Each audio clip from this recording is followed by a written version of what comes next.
It is 3 minutes after 10, and you probably don't need me to tell you what unfolded on the streets of the United Kingdom last night.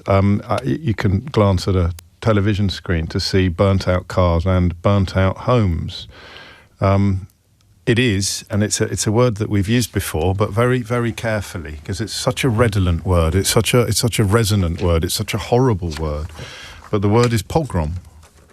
When people, entirely innocent people, are identified by violent, even murderous mobs, precisely because of their ethnicity or their religion or their immutable characteristics. A violent, organised riot or mob attack directed against a specific ethnic, religious or national minority. I guess there's an argument to be made for this not being specific enough to qualify as a pogrom. It is simply being a foreigner or being a dark-skinned immigrant that painted a target on your back in Belfast last night, just as was the case during the Farage riots last summer, when, of course, a woman subsequently fated on stage at the Reform UK conference, literally called for a pogrom, called for people to be burnt in their beds. But of course, Farage will be popping up soon to get his toes tickled in various studios. In fact, I'm surprised nobody's invited him to do an ersatz version of Desert Island Discs so far, after the latest ludicrous lies about him being somehow banned from that programme. Unfortunately, I've realised when I say things like that in 2026, I have to add a quick yet. So unfortunately, no tummy ticklers have invited Nigel Farage to record an ersatz version of Desert Island Discs while buying into the lie that he's been banned from the actual programme, ... yet. And this morning, there is a piece in one of your newspapers by me, which was filed at 3 o'clock yesterday, and which appears under the headline, Farage's ugly new narrative will tear the UK apart, explaining how the shift from pretending to be concerned about immigration statistics to attempting to malign everybody of colour, is now well underway and coming close to irreversible. Let me show you how it works, because history, of course, teaches us when you start identifying people as being a problem by dint of their ethnicity or their background rather than their behaviour. The number of aliens entering this country can be seen by the number of prosecutions in recent months. It is very difficult for the alien to escape the vigilance of the police and port authorities. Even if aliens manage to break through the defences, it is not long before they are caught and deported. And this, of course, refers to a judge speaking in 1938 about Jewish people in this country, in a courtroom in this country. It gets worse. I'll share the rest of it with you shortly. Actually, it doesn't. I can share it with you now. Whether it's aliens in 1938 or illegals in 2019, when I last brought that quote to your attention, or 2026, when I'll remind you of it now. This is not happening by accident. People are calling for it. Stephen Yaxley Lennon is in... This is going to make you sit bolt upright if you're not already aware of it. Stephen Yaxley Lennon is currently in Moscow with Elon Musk's father. Elon Musk's father, of course, probably best known for impregnating his own stepdaughter. And Stephen Yaxley Lennon on social media yesterday, owned by Elon Musk, calling for violence, or at least calling for riots, and Elon Musk has called for violence on the streets of our country. And violence directed not at, and I don't know what word you prefer, scumbags, not at the scumbags who have committed crimes, because nobody defends them, nobody welcomes that, nobody excuses that sort of behaviour. But you don't attack, I don't attack you because of something you've done by someone you've never met. I don't attack your house because a criminal you've never heard of committed a crime 100 yards away yesterday. It's insane what we are witnessing. Absolutely insane, but it is, unfortunately, real. This is from one journalist on the ground near the Shankill Road last night. On a residential street draped in loyalist flags near Belfast Shankill Road, the masked men approached a house with a boarded-up window and a security camera stationed outside. As a woman from an ethnic minority background looked down from an upstairs window, some of the men rushed to the front door and broke it down. With the air thick with smoke from fireworks, they attacked the downstairs window with bricks. As they stormed the property, some claimed to be liberating it. Graffiti nearby demanded local homes for local people. A woman in the crowd said to her friend, "There's wee girls inside." Nearby, a car was set on fire. As the chaos unfolded, a man in a skull face mask told onlookers to put their phones away. Helicopters circled overhead and 2 police officers looked on from their car nearby as smoke billowed towards the sky. I'll say it again. Absolutely everybody condemns the man responsible for the hideous scenes that we witnessed or saw online and on our screens from Belfast. Literally nobody defends him. But if you extrapolate from him and from his behaviour conclusions about anybody else, then you might as well say that everybody in Belfast is running around wearing a skull face mask, setting fire to ethnic minority homes. That extrapolation, that collective punishment is precisely the point of attempts to conflate criminality by one person with everybody. After the Southport killings, a crime committed by one person was somehow laid at the door of innocent people hundreds of miles away, staying in repurposed hotels. After Henry Novak was killed, the experience of Sikhs in this country worsened immeasurably almost overnight. That the attempts by people, and I don't need to keep telling you who they are, but the attempts by people to conflate a criminal with an entire community are as old as humanity itself. We saw it in Germany during the 1930s. It led to pogroms and then it led to the Holocaust. Because a pogrom, make no mistake, is simply one step on the road towards much, much worse things. Once one is allowed, the rest will follow. And speaking of Stephen Yaxley Lennon and listen, there's no phone-in to be had about the crime itself. A, because someone's been charged, which means there's nothing we can say about it. And B, because whatever you might be reading on Elon Musk's social media, everybody condemns it and everybody hates it. I can even understand how a carefully cultivated position feeds into the idea that it could somehow have been prevented if we didn't allow any refugees into the country, which in a way is technically true. So I don't even have particular beef with people who've been lulled into that school of thought. I mean, it's effectively equivalent to saying we could eradicate crime altogether if we abolished human beings. Because guess what? Primary school teachers commit horrible crimes. School caretakers commit horrible crimes. Family doctors commit horrible crimes. Owners of football clubs commit horrible crimes. Capricorns commit horrible crimes. Milkmen commit horrible crimes. Sagittarians commit... I mean, every single... However you choose to define a community, whether you're defining fans of Kidderminster Harriers Football Club or refugees, whatever descriptors you choose to lump us into a group, there will be people in that group who do terrible things. There will be people in just about every imaginable group. I was taught by monks for much of my school days. Some of those monks did terrible things so terrible that at my school they're no longer allowed anywhere near the boys. So all monks are paedophiles would be the logical conclusion of the kind of rhetoric that we're seeing from the usual suspects today. Homes, listen, I'm a radio phone-in host, right? Every single day I talk about the news. And in recent years, a lot of the news has been heading in a direction that all decent people find hideous. But there are some days where you just need to stop and repeat yourself again and again and again. Homes were set alight in the United Kingdom yesterday in apparent response to a hideous crime committed by one hideous person. Homes were set alight in the United Kingdom yesterday. Homes of people who had never met the perpetrator, the alleged perpetrator. Homes of people who had never met the criminal. Homes of people who, until yesterday, like you and like me, didn't know that the perpetrator even existed, didn't know that the criminal even existed. The homes of people who couldn't have told you his name at this time yesterday and couldn't tell you his name today. Homes of people who had absolutely nothing to do with what happened in Belfast yesterday. After the Southport killings, the homes, the beds, the streets, the communities of people who had absolutely nothing to do with the killings of 4 little girls in Southport were attacked. They were set fire to.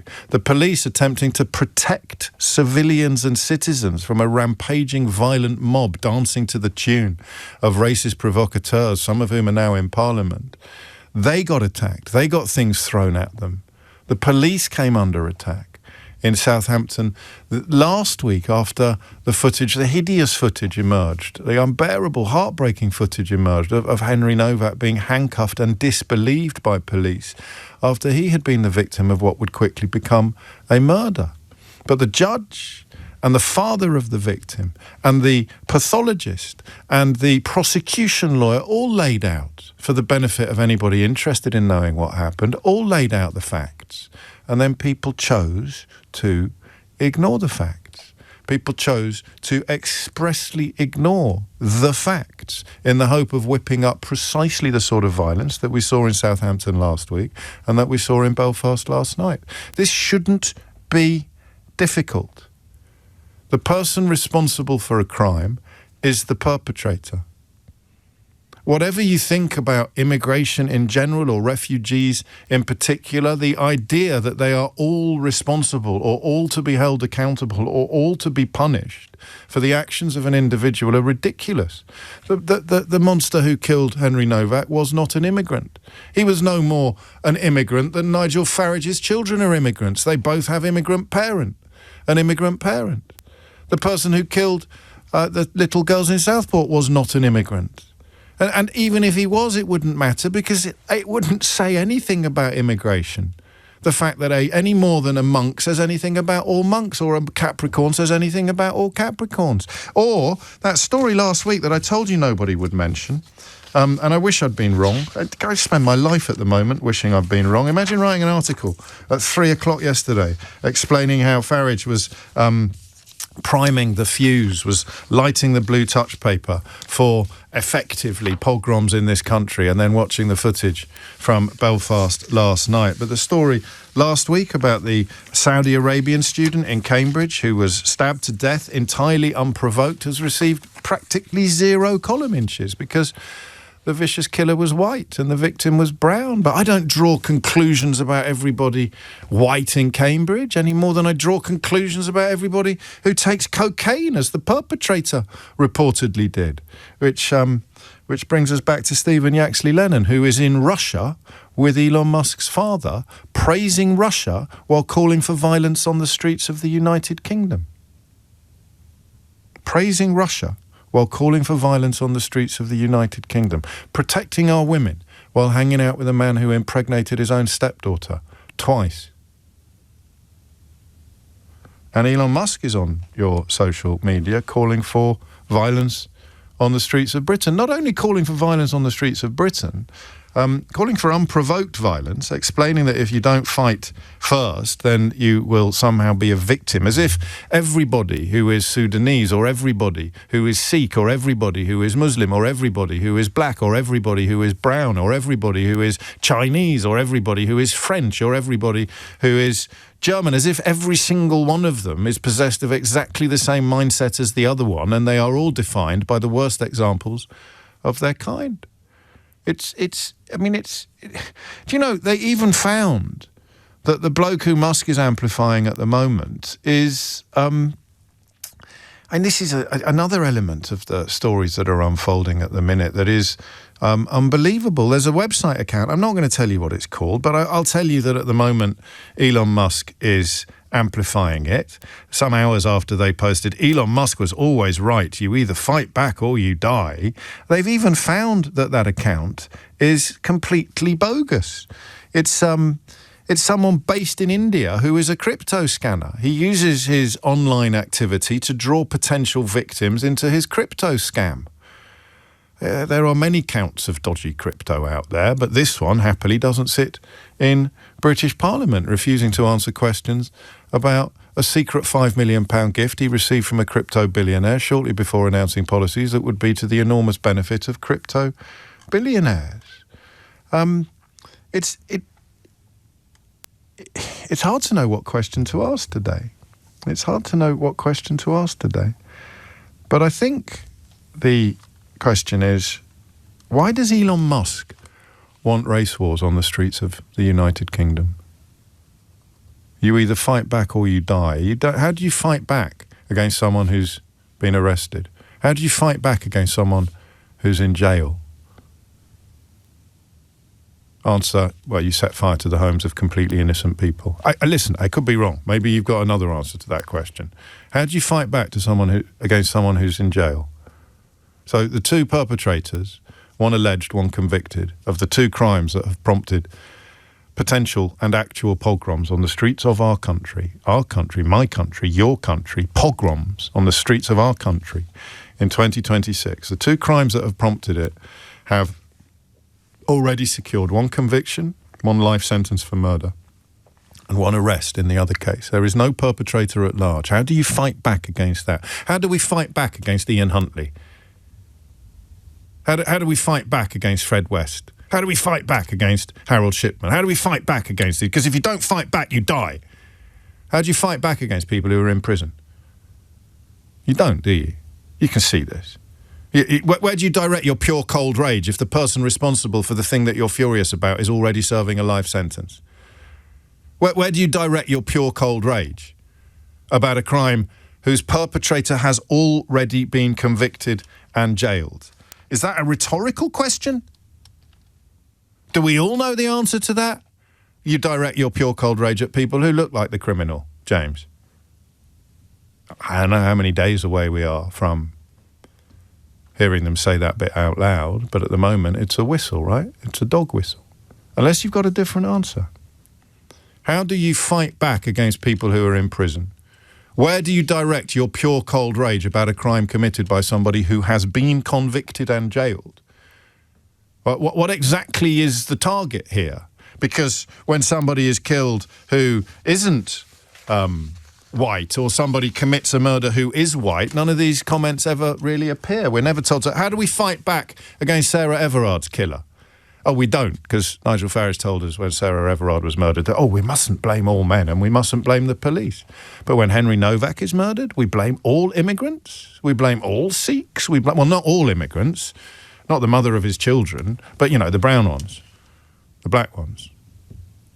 Sarah Everard gets murdered and that man says, don't blame the police, don't blame all men. Henry Novak gets murdered, and remember, 10 years ago, people with names like Novak were the problem. People with names like Novak were undermining British values. People with names like Novak were storming our borders and taking over our country. 10 years later, that ship has sailed. And all of the brown faces that possibly were born here or that have arrived here as a direct consequence of the huge holes left in our economy by Brexit, all of those faces have become the enemy. And I mean all of them, whether they realise it or not, even the ones that appear on platforms with him. Even the Sikhs that used to go on EDL marches are in the firing line now. Their big mate, Tommy, Stephen Yaxley Lennon, the serial criminal and great friend of Elon Musk's father, who is best known for impregnating his own stepdaughter, #ProtectOurWomen. They're in the firing line now. Because it isn't about logic. It isn't about, they're all right, you're okay. It's about finding something awful and pretending that people who had nothing to do with it are responsible and punishing them accordingly. As a woman from an ethnic minority background looked down from an upstairs window, some of the men rushed to the front door and broke it down. With the air thick with smoke from fireworks, they attacked the downstairs window with bricks. As they stormed the property, some claimed to be liberating it. Graffiti nearby demanded local homes for local people. A woman in the crowd said to her friend, "There's wee girls inside." What has that got to do with the savagery we saw on the streets of Belfast? What has that got to do with anything except pogroms? A desire to punish everybody of a certain background, a certain ethnicity, a certain appearance, for the actions of an individual. I said to you during there is a Northern Irish angle to this that we will explore, but not first and not foremost. I mean, wouldn't describe it as constituting good news necessarily, but there is a particular perspective here that is Northern Irish. These are almost certainly loyalist gangs that are always are on the lookout for this sort of opportunity. It's not, I mean, it's usually Catholics that are on the receiving end of it. But there are, I mean, I'll explain more about that shortly. But I don't think that's the key issue here. The key issue is fascists in skull masks going door to door, pulling migrants out of their homes and then setting those homes on fire. Why does Elon Musk want to see these sorts of scenes on our streets? Sam Friedman, one of my favourite writers, I've told you many times, his Substack is required reading, puts it best, as he often does. Everyone on X and elsewhere who called for a violent response should be charged with incitement. Everyone involved in the pogrom should be locked up with exemplary sentences. Government should make it clear that will be the response in future anywhere else. Enough. This is no more about the details of immigration policy than the pogroms my great-great-grandparents fled were about Jews committing crimes. It's straightforward racist violence, and it needs the strongest possible response. Why does Elon Musk want straightforward racist violence on our streets? 0345 6060 973. Why? He signed up Yaxley Lennon to whip up these mobs. They put out loads of calls last night for gatherings, but it was done in such a characteristically half-baked way that some of the places that they called for people to gather didn't even exist, and others were inaccessible to the public. That's what happens when you use AI to try to start pogroms. But why? 0345 6060 973 is the number you need. James O'Brien on LBC.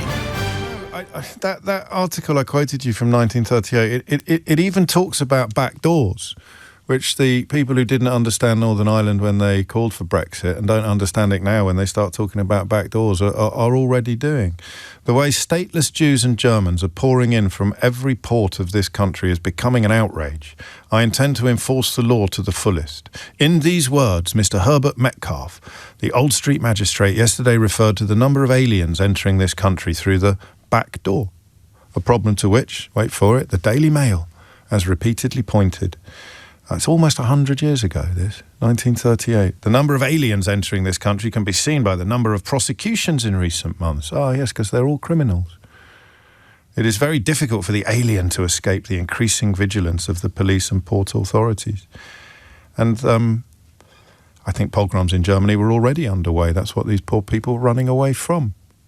I don't know what people in Belfast, who may or may not be recent arrivals, were running away from. I don't know what the ones who were refugees were running away from, but they've run straight into violence. They've run straight into horrors. And I think that the crucial point for me this morning is the fact that it has been called for. It has literally been called for. It is being promoted. It is being advertised. It is being provoked. It is being promulgated on social media, particularly on Elon Musk's platform, formerly known as Twitter. And he, the owner, is joining in. And I want you to tell me why.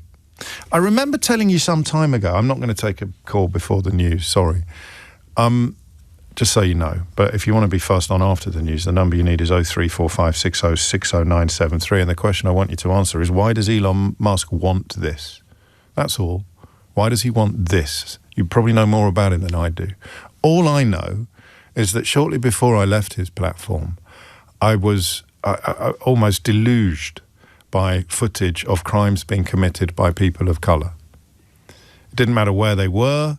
It didn't matter what the background was. It didn't matter what the context was. If the criminal was dark-skinned and violent, it was being pushed to a degree that I didn't understand then and I don't understand now. Why on earth would somebody who has no interest in watching that sort of thing be deluged by it? You know? Why?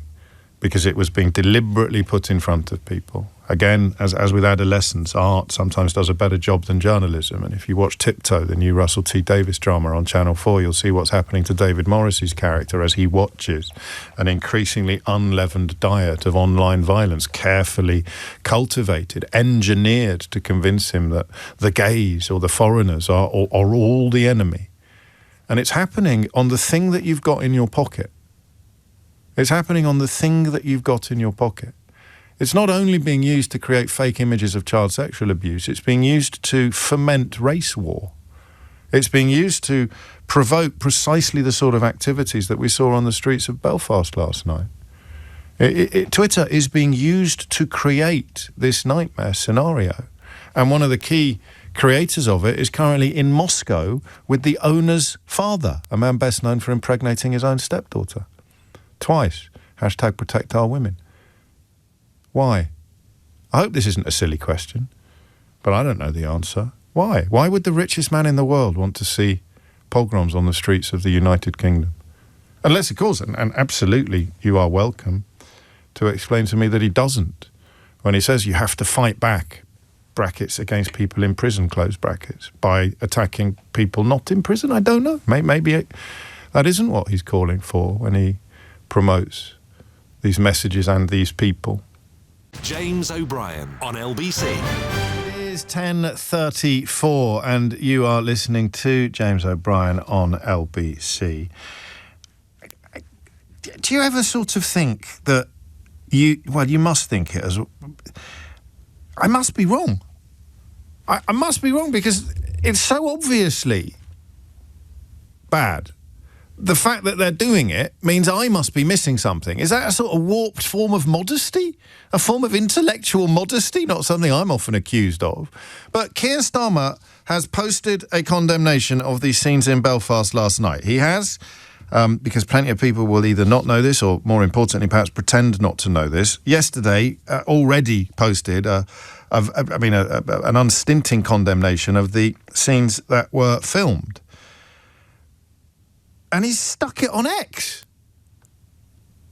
The scenes in Belfast last night were shocking and completely unacceptable, said the Prime Minister on a platform owned by a man who, as far as I can tell, and I'm open to persuasion, called for them.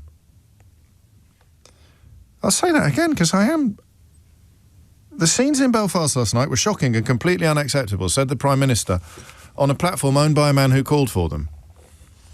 And his father is currently hanging out in Moscow with Stephen Yaxley Lennon. That's what it comes down to, he posted yesterday. Elon Musk was always right. You either fight back or you die. This while the pogroms were unfolding. As Sundar Katwala puts it, he has been openly arguing for the value and necessity of violence in the UK against migrants and minorities as an existential threat for 9 months. He has now doubled down on it during a dangerous and heightened flashpoint. You go back a couple of years, actually less than a year. It is time for the English to ally with the hard men like Tommy Robinson, a man so hard he doesn't even use his real name in public, and fight for their survival or they shall surely all die. That's from 2 years ago almost, 29th of October 2025, 2 million views in its first hour. And what does Keir Starmer do? He posts his condemnation on the platform that the bloke owns. This isn't the phone-in. The phone-in is, why does Elon Musk want pogroms on British streets? 0345 6060 973. But it may be that we need to talk about this as well. There is no justification for the violence and disorder, brackets, literally called for by the owner of the platform upon which I'm posting this condemnation, that we saw threatening our communities, not for those who encouraged it, online or elsewhere. Am I losing the plot entirely? Or is this like getting on a bus to condemn buses? It is clear that people were targeted last night because of their background, and I will not tolerate it, said the Prime Minister on a platform owned by a man calling for it. Those responsible will feel the full force of the law. I've spoken to the Chief Constable of the... Well, who is responsible for it? The perpetrators or the provocateurs? Yaxley Lennon is living it up with Elon Musk's dad in Moscow while his mugs are getting jailed. The mugs who answered his call to arms in Southampton last week are getting locked up at a rate of knots while he's sipping Negronis with Elon Musk's father, best known for impregnating his own stepdaughter, twice, hashtag save our women, protect our girls, end hashtag. He's living it up, singing Vladimir Putin's praises in a 9-star Moscow hotel with Elon Musk's father, while his mugs, his marks, his victims, his customers, his sponsors are getting jailed for answering his call to arms in Southampton. And the Prime Minister has gone on the platform owned by the bloke that's picking up Yaxley Lennon's legal bills to condemn the violence that they've both called for. As I said, that's not the angle I was expecting to pursue this morning. But it's bonkers, right? Oh, we have to get on there in order to get our message to people. Right. Why does Elon Musk want pogroms on the streets of the United Kingdom? And why the fudge is the Prime Minister using his platform to condemn them? I think you might be able to answer the first question. I'm not sure anybody can answer the second. Joe's in Fulham. Joe, what would you like to say? I think it's a radical white supremacist agenda, and I do think they are trying to stoke up such division in our country that it leads to civil war, right? Because I can't imagine you're going to have, I live in London, I'm black, I can't imagine you're going to have white thugs kicking down doors in my area expecting to attack ethnic minorities, and people don't fight back. I mean, have you met ethnic minorities lately? We've been so steeped in this for so long. Of course we're going to fight back. It will be ugly. It's disgusting. If someone kicks down my door, James, if someone kicked down your door tomorrow with your kids inside and your wife, you'd be on it, right? So this is what they're trying to do. Raise it to the ground and then build it up in their own image. What image is that? What image is that, do you think? I mean, because it's a white male image. That's what it is. You've got to think about Elon Musk's psychology, right? Go on. He was raised in a society that was built on the necks and the backs of black Africans, right? And during his time, that was completely turned around, right? And they feel that the rug was pulled from under them. This is not a lovey-dovey household of affection and comfort and kindness. Like you say, his dad, whatever happened between him and his stepdaughter, Elon Musk doesn't even have a good relationship with his father, right? None of it was love. It was heinous. It was evil. It was wicked. That's what was going on inside his home. He doesn't have love in his heart or any of that goodness. He wants to end things the way that they are now and turn back the clock. That's what he wants to do. I mean, I guess it's the clash, isn't it, of psychology and logic? Because everything you say makes quite a lot of sense. About being uprooted from the country he grew up in and having it blamed on black people, presumably. I don't know the circumstances of his childhood, but his father isn't exactly what you'd call an obvious role model. No. Best known for having impregnated his own stepdaughter twice. Exactly. One of my correspondents puts it thus: catharsis for that brainwashed boy who had to leave his home at a young age, who was repeatedly told over and over by a psychotic abuser that white people had natural dominion over blacks, and that the world order comes to an end when the blacks achieve dominance themselves. We're all being held hostage by a deeply unwell wreckage of a man. And then you give him all the money in the world, and then you give him all the power. You sit him next to Donald Trump in the Oval House. He becomes best friends with Tommy Robinson and Nigel Farage and the AFD. What do you think this man is going to do? It's never going to be good for anyone but him and people who look like him that he likes at that moment. So what does it look like? Is that a silly question? Because for me, this looks like a world where I don't live in the UK. No, what does the world he wants look like? Oh, sorry, you are answering that question, I think. He wants a world where people like him are on top and people who are not like him are underneath him, whether that's women, whether that's people with disabilities, whether that's ethnic minorities, whether that's people who don't have as much money, whether that's people who aren't as smart. Right? Yes. He doesn't want them anywhere near him, and he doesn't want them anywhere near any kind of power or control or influence. He doesn't want it. It doesn't make sense to him. It's a mad thing, isn't it? I mean, it's almost biblical. You can be the richest man in the world and still hateful and miserable. It's only mad if you weren't raised in his household. You're raised in your household, you're raised in my household. We think this stuff is crazy, right? We know that you go to Asia, you get all types of people. You go to Africa, you get all types of people. You go to Europe, you get all types of people. He doesn't know that. He literally thinks there's something in the genes of people who aren't like him that's deficient, right? And therefore he wants them gone. Therefore he wants them somewhere else. Therefore he wants them with nothing. You've got to get into his mindset. His mindset. It's not your mindset. It's his mindset. It's scary, right?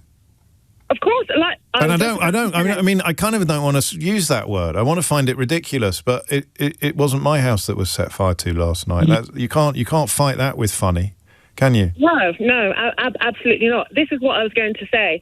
I'm 3 generations deep, ethnic minority, in this country, and I now have children. We are moving. If Nigel Farage gets in, backed by people like these, we are gone. I've already applied for our passports elsewhere, and I'm not the only one. I have teacher friends, I have lawyer friends, I have doctor friends. I am a doctor. We are going, because if someone bangs down my door and comes after me and my kids, then I'm going to go to jail. Better I just get up and go now.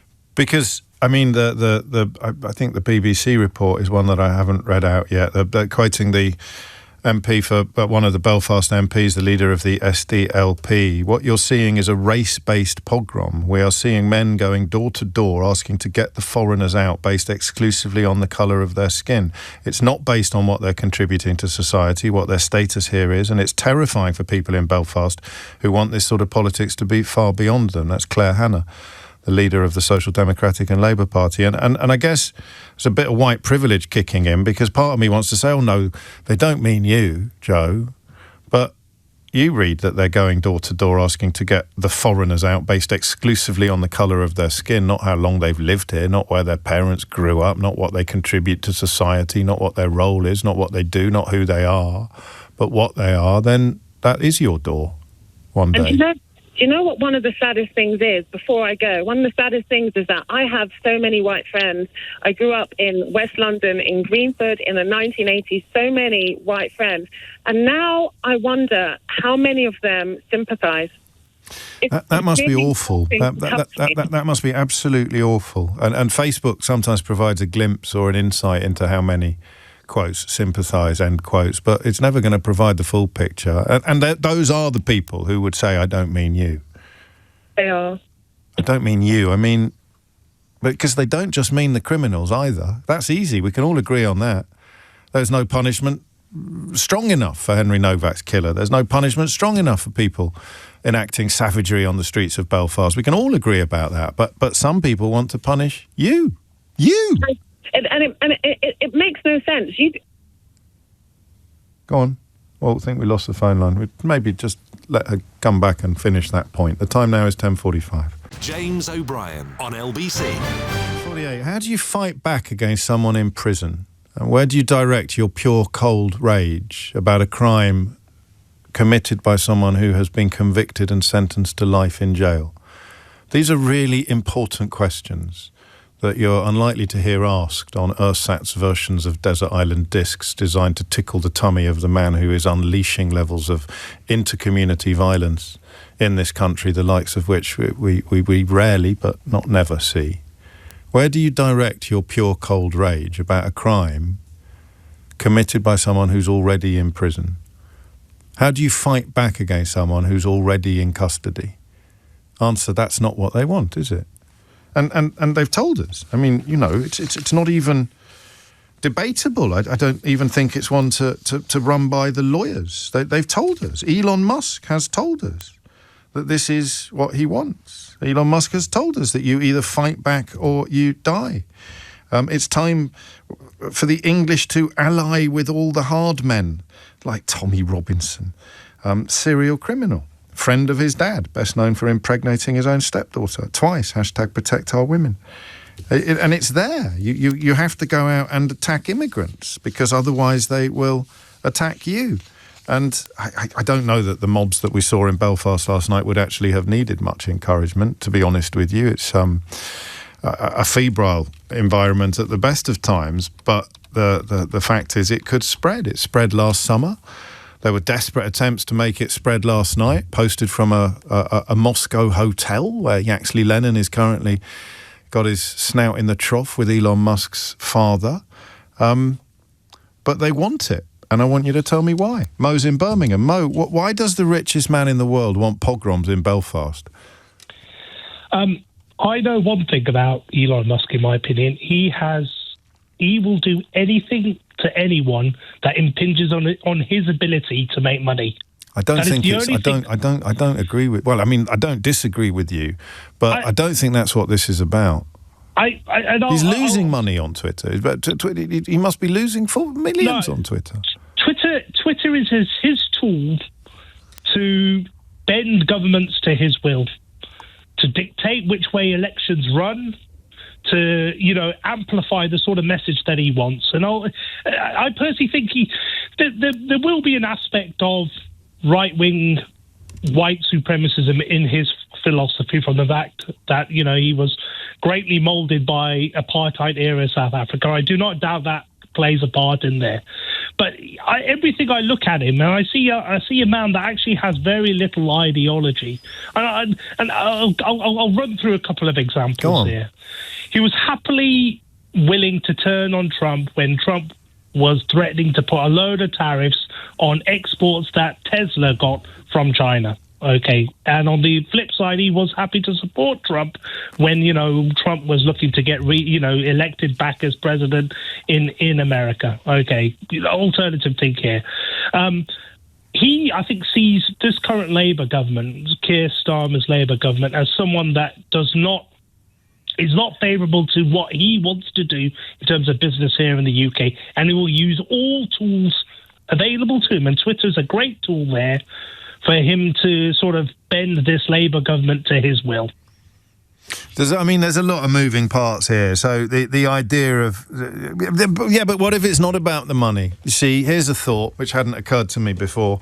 What if the bogus narrative of our freedom of speech being somehow compromised by the Labour government, an accusation that's regularly levelled at us by members of Donald Trump's administration, who literally have a hit list of journalists on their own website and have orchestrated the removal of journalists from news organisations and late-night entertainment shows for having the audacity to criticise the president. So, leaving aside the epic hypocrisy of that, what if Musk's motivation in pretending and lying about us having a free speech issue is not about actually ensuring that the money taps stay on and resisting regulation that would cost him money? It's about ensuring that he's still got Twitter in its current form to incite precisely the sort of behaviour that we saw last night. So he doesn't really care about the money side of Twitter. That's not where his money comes from.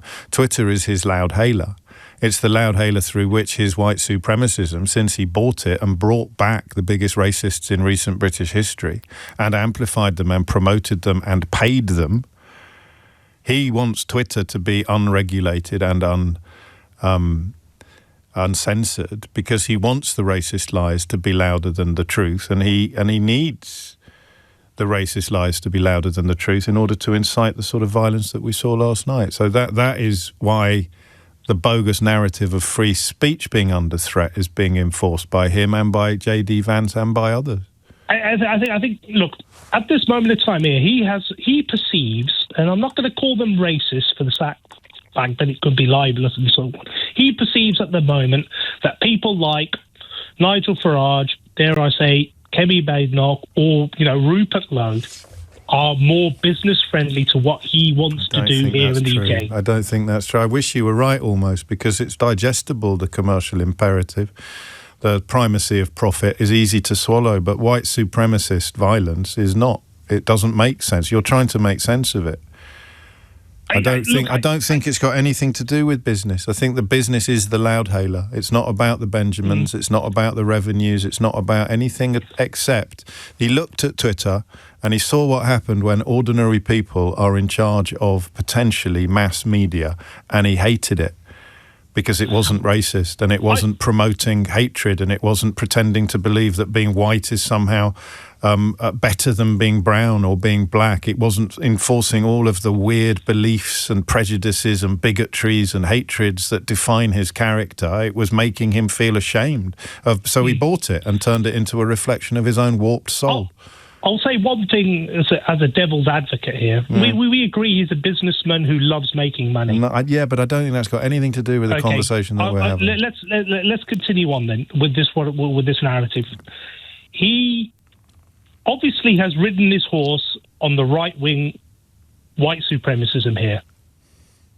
He's a bright guy, I think. He must be. Bright. He must be possessed of a diabolical genius, mustn't he? He talks about his love of history and whatever else and looks back on everything.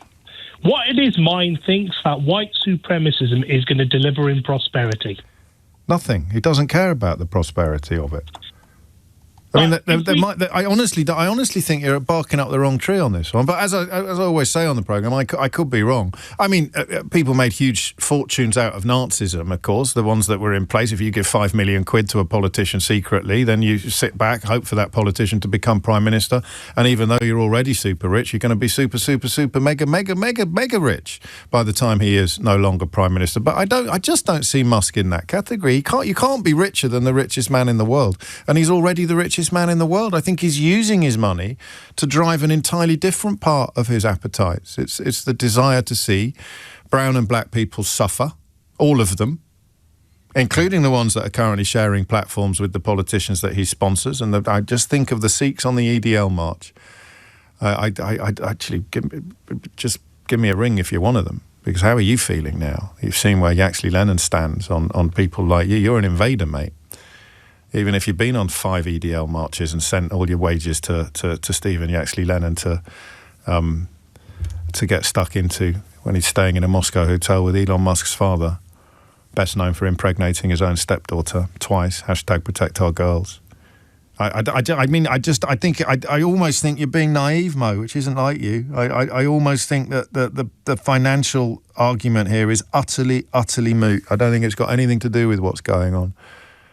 I mean, there'll be some money made, some people promoting the footage, some people promoting the lies, the provocations will make a few quid, but not him. It's not his fortune that is affected by these things. It's the fortunes of the people online, including the crypto scammer based in India, posting anti-immigrant hatred all over Twitter and being promoted and amplified by Elon Musk, who could find at the press of a button that the bloke he's amplifying is an Indian crypto scammer promoting racism on our streets. So there's not even a pretense of caring about the truth or about reality.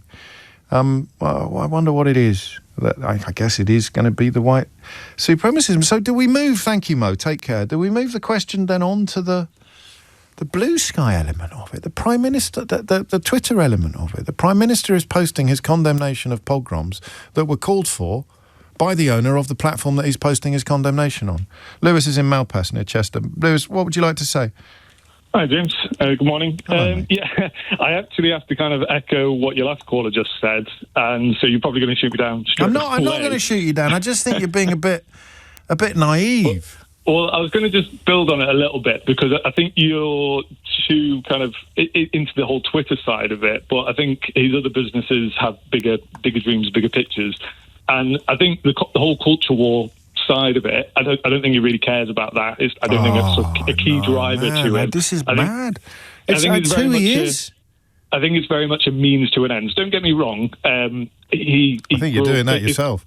His background, etc. It obviously plays some sort of part, but I think he sees the culture wars very much as a means to an end, very much like Nigel Farage, very much like Tommy Robinson. But because they get into Downing Street. Yaxley Lennon gets rich. What does Musk get out of it? Well, so you kind of now have to go into the background of American businessmen. Go on, then. So I'll lead you on a little bit of a trail. But remember, I'm not being patronising. He is already the richest man in the world. Yeah, no, I agree. But he also has bigger dreams of colonising Mars, etc. So I think he needs a lot more. And how does white supremacism advance those dreams? So it's about the destruction of societies and things like that. So if you look at past American history, well, not even that far back, but they go into various countries, South America, Middle East, etc., and they work off the basis of you destroy a country, you rebuild it. It's more profitable to do it that way. You move in American industry, you move in American businesses, you rebuild it. Far more profitable than trying to look for opportunities to grow countries. So you bankrupt with them with loans, you bribe them, etc., etc., etc. And the thing that prompted me to ring you up was because it suddenly popped into my mind as you were speaking. In the Epstein files, funny enough, is the big fan of Stephen Yaxley Lennon. Epstein, exactly. Big fan, huge. Hashtag protect our women. Hashtag save our girls. Some of the Trump advisors and things like that about destroying the UK with Brexit and looking for opportunities within the engineering of Brexit to profit. Right. So he said himself, it's far more profitable to disrupt and dismantle. I mean, exactly. that's what he's doing. So from a businessman perspective, the whole engineering of culture wars, etc., is a means to an end. Trump doesn't really care that much about them. I'm going to continue to disagree with you, but you and Mo may be making more sense to people listening than I am, and I'm veering dangerously close to prioritising feelings over facts. But there's something about megalomania that you're missing, I think. It's something about white supremacism and megalomania that trump, pardon the pun, commercial interests, although you make a strong historical argument. I just think he really, really wants to see houses on fire in Belfast, Lewis, and not because of Mars or because of Starlink or because of Tesla. He may well do, but I don't think he's there to set out a plan or a strategy behind that. I think that's more just the theatrics and the drama. No, he's paying other people. He's paying other people to do it, isn't he? He's literally paying other people to foment the violence, and call for the pogroms, organise them even. It's more organised chaos for a means. I don't think it's just. Yeah, I mean, I guess it's just an argument then about what the end is. Is it some sort of apartheid era world, or is it just a world in which he gets to become even richer? I suppose it could be both. Continue the conversation on that dichotomy, I suppose. I just don't buy it anymore. There's no earthly way, paying way over the odds for Twitter. I mean, ultimately against his will, but he kind of tried to back out of it. I don't think it makes money. I presume it still hemorrhages money. He hated what it had become because it was reflecting humanity. The so-called silent majority, which is actually a very noisy minority, were being treated correctly. They were being banned for being racist. They were being banned for lying. They were being banned for supporting violence and spreading hatred. That's what civilized societies do. And he hated it. He hates civilized societies because civilized societies treat people equally. And they try to treat the people that are being discriminated against a little better than they've been treated historically until things actually become equal. Which actually poses a little question for you. Did anybody count the number of hours that passed between Kemi Badenoch calling for all people to be treated the same by the police and Kemi Badenoch calling for black boys, who are already disproportionately stopped and searched compared to white boys, to be stopped and searched even more than they are already? Did it get into double figures before the same person that called for people to be treated exactly the same by the police called publicly for black boys to be treated differently than white boys by the police? Did she get into double figures on the hours there, or was it less than 10? James O'Brien on LBC. Still waiting for an answer to that question. How many actual hours elapsed between Kemi Badenoch insisting that all people be treated the same by the British police and Kemi Badenoch calling for black boys to be stopped and searched even more than they are already, which is considerably more than white boys? Two-tier policing, anybody? It's insane, isn't it? But you have to keep pointing it out. 7 minutes after 11 is the time. Andy Hughes is in Belfast for LBC. We'll catch up with him before the end of the programme. And as things stand, I'll also be speaking to the septuagenarian former RAF pilot who was part of that flotilla drawing attention to Israel's atrocities in Gaza, who got incarcerated for his troubles. So a septuagenarian former member, over 72-year-old man. And he'll tell us exactly what happened to him in Israeli custody before the end of play today. I think we will actually push the rest of the programme, or the rest of this hour, the next hour of the programme, towards Joe, who rang in, and to the question of what it's like to be in this country in 2026 when men are going door to door, dragging people out according to their skin colour and setting fire to them. And listen, I don't mind if you want to turn off the radio, because I don't know what I'd do in your position. I might not want to think about it. I might just want to look the other way for now and hope that it all blows over. Don't go anywhere near Twitter, whatever you do. Rupert Lowe is now threatening to prosecute Robert Jenrick and Suella Braverman for allowing people into this country. And that is, I don't know quite what words to use to describe the escalating madness of the far right in this country. But eventually, the best you can hope for is that they'll all eat each other. But I'm not black, I'm not brown. I mean, I'm fairly high on a hit list for these fascists, of course, but I'm not going to be there as a consequence of my skin colour. I'm going to be there as a consequence of things which I can control. I could just shut up and sit down now. I could perhaps invite Nigel Farage on to record a fake version of Desert Island Discs as a way of both normalising his hatreds and also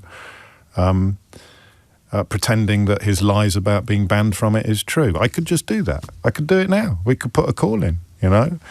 We did, of course, issue last week an invitation to him after one of my texters who hasn't really been paying attention gave us the idea that somehow we avoid a conversation with him, but we did hear back. I'll play that to you shortly. But the reality is that I'm white. So it doesn't hit me like it hits you, does it? Like it hit Joe. And I should have done this sooner, I'm sorry. I should probably have done it last week. I know that Sheila did and I didn't. What's it like to be a Sikh at the moment? What's it like to be a Sikh in this country at the moment? And I don't have an enormous amount of sympathy for you if you were on an EDL march a couple of years ago, but what's it like to be a Sikh who thought you were all right because you were on the EDL marches and they were all slapping you on the back for being one of the decent ones? That hasn't exactly lasted, has it, lads? But when you are living in a country where they are going door to door asking to get the foreigners out based exclusively on the colour of their skin, how does it feel to have dark skin? 03456060973 is the number that you need. I don't see how we can't avoid that question. On the streets of the United Kingdom, the pure cold rage that Nigel Farage is calling for, has called for and will call for again, the fighting back that Elon Musk wants against people who are already in jail involves masked men going door to door, dragging people out of their own homes because they have dark skin, and then setting fire to those homes. How does it feel to be brown? How does it feel to be black? 0345606. I can't believe I'm having this conversation.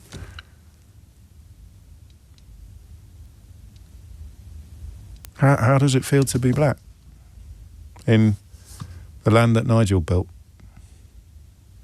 in Stephen Yaxley Lennon's world, in this bizarre universe that has somehow, since those ridiculous flags started going up everywhere, seen the hatreds, the bigotries and the ignorances that are promoted and amplified and celebrated on social media, on Twitter in particular, move into real life. It's as if the masks have come off, not literally, of course. They're still wearing them in Belfast as they throw petrol bombs through the windows of homes inhabited by entirely innocent people. But what's it like? Joe did a job of telling us she's not going to stay if this direction attracts. And I don't want to have this. I don't want to have this conversation. But we have to, right? We have to. 03456060973, because they're all doing it. And Kemi Badenoch responding to events yesterday by calling for, I think actually, to be fair, she called for more black boys to be stopped and searched before the events in Belfast, where black boys were considerably more likely to be dragged out of their house and having it set on fire than anybody else was, or brown boys. I haven't got an answer yet to how many hours passed between her calling for everybody to be treated the same by the police and for black boys to be treated very, very differently from white boys, or even more differently than they already are. But Joe's call has hit me. Sometimes I have to get to a break. Sorry if this is boring you. This is sort of what goes on in my mind when I'm live on the radio. Sometimes I have to get to a break and think back, because I'm moving forward all the time. Thinking forward, what have we got to do? We've got to do this, we've got to do that. Oh, we've got to play the response from Nigel Farage about my outstanding invitation to him to come and have a chat in the studio. Oh, come on, what if we do a fake Desert Island Discs night? How about that? You could come on and pretend that you actually listen to music. No? Oh, all right. Well, the offer's open. The offer's open. And then I take a call like Joe's. And you know, I had the same conversation not long ago with Saeeda Varsi, a baroness, former joint chair of the Conservative Party, someone with whom I disagree on most things politically, but all things socially. And she told me years ago, 2 or 3 years ago, she was worried about the direction of traffic, and that they were, you know, and that people she knew, I think including herself, were contemplating making their life elsewhere, making their life somewhere else, just like the immigrant Elon Musk did after, I think after apartheid ended in South Africa. He's an immigrant. There's a mad thing for you here. Henry Novak's killer is not an immigrant, and Elon Musk is. And Elon Musk is calling for action against immigrants. Elon Musk claimed that Henry Novak was killed by an immigrant. Elon Musk is an immigrant, and Henry Novak's killer isn't. So what's it like to be brown? What's it like to be black? A doctor leaving the country. After Brexit, it was the white people. It was the white doctors. It was the white lorry drivers. It was people with names like Novak that had been told they weren't welcome here anymore. 10 years later, it's the brown people. It's the black people. Because it never bloody ends, does it, with the first target? You don't need to be Martin Niemöller to understand that. First they came for the Polish lorry drivers, the Romanian neighbours, and I didn't do anything because I wasn't a Polish lorry driver, I wasn't a Romanian neighbour. And then they came for the French psychologists, the German bankers, and I didn't do anything because I wasn't a French psychologist and I wasn't a German banker. And then they came for the Nigerian doctors, or whatever. And then they came for the black Brits. Then they came for the brown British people. And I didn't do anything because I wasn't a brown British person. And then they came for me. And there was nobody left to do anything. In the United Kingdom, in 2026, masked men are going door to door, dragging people into the street because their skin is dark, and then setting fire to their homes. How does it feel in the United Kingdom in 2026 to have the same or similar coloured skin to those poor souls? James O'Brien on LBC. It is 18 minutes after 11 and you are listening to James O'Brien on LBC. And it's a horrible question that I wish I didn't have to ask, but I do and I am. You woke up this morning or you went to bed last night knowing that people were being dragged out of their homes in the United Kingdom in 2026 for the crime of having dark skin. Criminals acting at the behest of politicians in this country who continue to be feted in some studios, and the richest man in the world, whose platform has done more perhaps to foment this sort of violence and horror than anything else in our discourse. But it's still the platform that Keir Starmer condemns the violence on. That has got my blood boiling, oddly, because it's an odd thing to... Anyway, I'm white. They'll come eventually for the lefties. We saw that at Yaxley Lennon's last march, didn't we? Do you remember the woman who was removed from the crowd for looking like she'd once read a book? But right now, it's my skin colour. It's skin colour that matters. What's it like to be the same colour as the people whose homes are being set on fire for the colour of the inhabitants' skin? Samantha's in East Grinstead. Samantha, what would you like to say? Hello, James. Thank you for taking my call today. Just utterly disgusted by what's going on. The level of racism, it's not like it's happened overnight. Of course. You've got the media backings from Musk and, all his friends, Lennox. This was all premeditated, and you could feel it in the air. As someone who is married to someone of African heritage, I have kids with this person as well, when we are constantly being treated in an appalling way when we are together as a family, whether it's to anywhere local or even into town. It's absolutely shocking. The hatred that we have faced in the last year, since last summer, it's been very, very intense and shocking. You know, there was a lady in her 50s outside of a well-known establishment who just went for my husband, and she looked like a normal lady. What did she do? She said the C. Well, I can't even say it because it's so bad. But she said the C word. It was because he's with a white woman, or just because he's black? Purely because of his skin colour. And she said, "You cannot park here, and you should not be here." We were at Hampton Court Palace, actually. It was absolutely. And he wasn't. I mean, I'm not astonishing. being stupid. I hope he wasn't parking in a disabled slot or anything like that. No, I know he wasn't. I'm just clarifying. We had to double check where we had parked, and it was perfectly fine where we were. Because you second guess and you think, God, that level of hatred, that emotion, it's so strong and just so, you know, it's ugly. How could this have happened? And then we went back to, you know, normality. It took a few seconds and thought, no, this is a you problem, not an us problem. You look absolutely perfectly normal to us. However, you're carrying this hatred around. And we just thought, God, at your age, the fact that you are even spewing that kind of hate, it must be normal for you. And what are you telling your family members or your friends all around the dinner table? This is a collective thing. You know, you are carrying this around with you day to day. It was a lovely sunny day. How could you even leave the house with so much hatred in your heart? But since then, it's been nothing short of, you know, whether it's to the gym or supermarkets, it's constant is the racial abuse towards my husband. We are with our kids, our boys and girls, and we are facing this on a weekly basis. Daily, we are not together.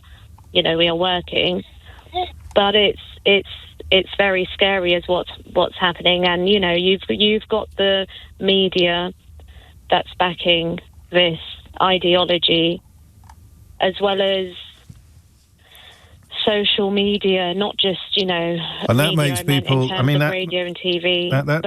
That spares people from shame. I think that word normalisation is overused a lot, but I think often, Samantha, I'm so sorry for what your partner's going through, and of course what you are going through, and God knows what conversations you have to have with your children. And I wish I could tell you that I think it's about to get better, but I don't. I really don't. And it's so what you've got, and a quick word, I think, probably on the specifics of what is going on in Belfast and the role, not by way of comfort, because Samantha's just described the mecca of middle class Southerners, Hampton Court Palace being a place where you're not safe from racist abuse. But the history of loyalist gangs in Belfast is particular and specific. So a quick word on that from one of my most reliable correspondents, No Hostages. You have to understand it's not just racism, it's loyalist terrorism. The areas most associated with anti-immigrant violence didn't emerge from nowhere. For decades, parts of loyalism have been linked to paramilitary organisations involved in drug dealing, extortion, intimidation, pogroms and territorial control. So when masked men organise violence and patrol neighbourhoods and intimidate families and drive people from their homes, many Northern Irish people will recognise patterns that many English commentators and observers are unable to see. The message to English commentators is we must do better. What we saw last night is an attempt by loyalist gangs, partly an attempt by loyalist gangs to make themselves relevant again. They could be targeting Catholics, at other times it's Eastern Europeans, Africans, LGBT people or Muslims. Something else they have in common with Nigel Farage, who has at various times gone after all of those groups. I think except Catholics, but give the guy a chance. By treating these riots solely as a reaction to immigration, some commentators launder the reputation of organisations that have spent decades terrorising working class communities. So cop on. And I'll share that whole thread with you now on Blue Sky, which is the social media platform I use because it is not owned by someone who foments pogroms on the streets of our country. Jack's in Hackney. Jack, what's it like to be the same colour as the people whose homes are now being set on fire in the United Kingdom? It's gone beyond concerning, and I think the point I just said to your producer was, what value is my citizenship? I'm a citizen here. I'm from here, but my citizenship feels like it's less. You know, this whole idea that I can't walk freely or go places without always looking around my shoulder. I don't like being in certain environments. I don't like people coming up to me. I don't like people coming up to my car. I know that sadly, there isn't a specific look. It can be anybody, anytime. I've had people come up and say the wildest things to me. You know, I've spoken to you before. I work in education. I've had children say to me, what are you going to do if reform get in? And I can boldly say in front of them, I'm not letting anybody push me out of anything. But equally, I have to be realistic. I know that back in the 60s, the 70s, the 80s, people in my community did defend themselves. Some of them lost their lives. Some of them were maimed for life with injuries, and some of them spent time in prison. And one thing actually that comes to mind is, a few years ago, I went on holiday.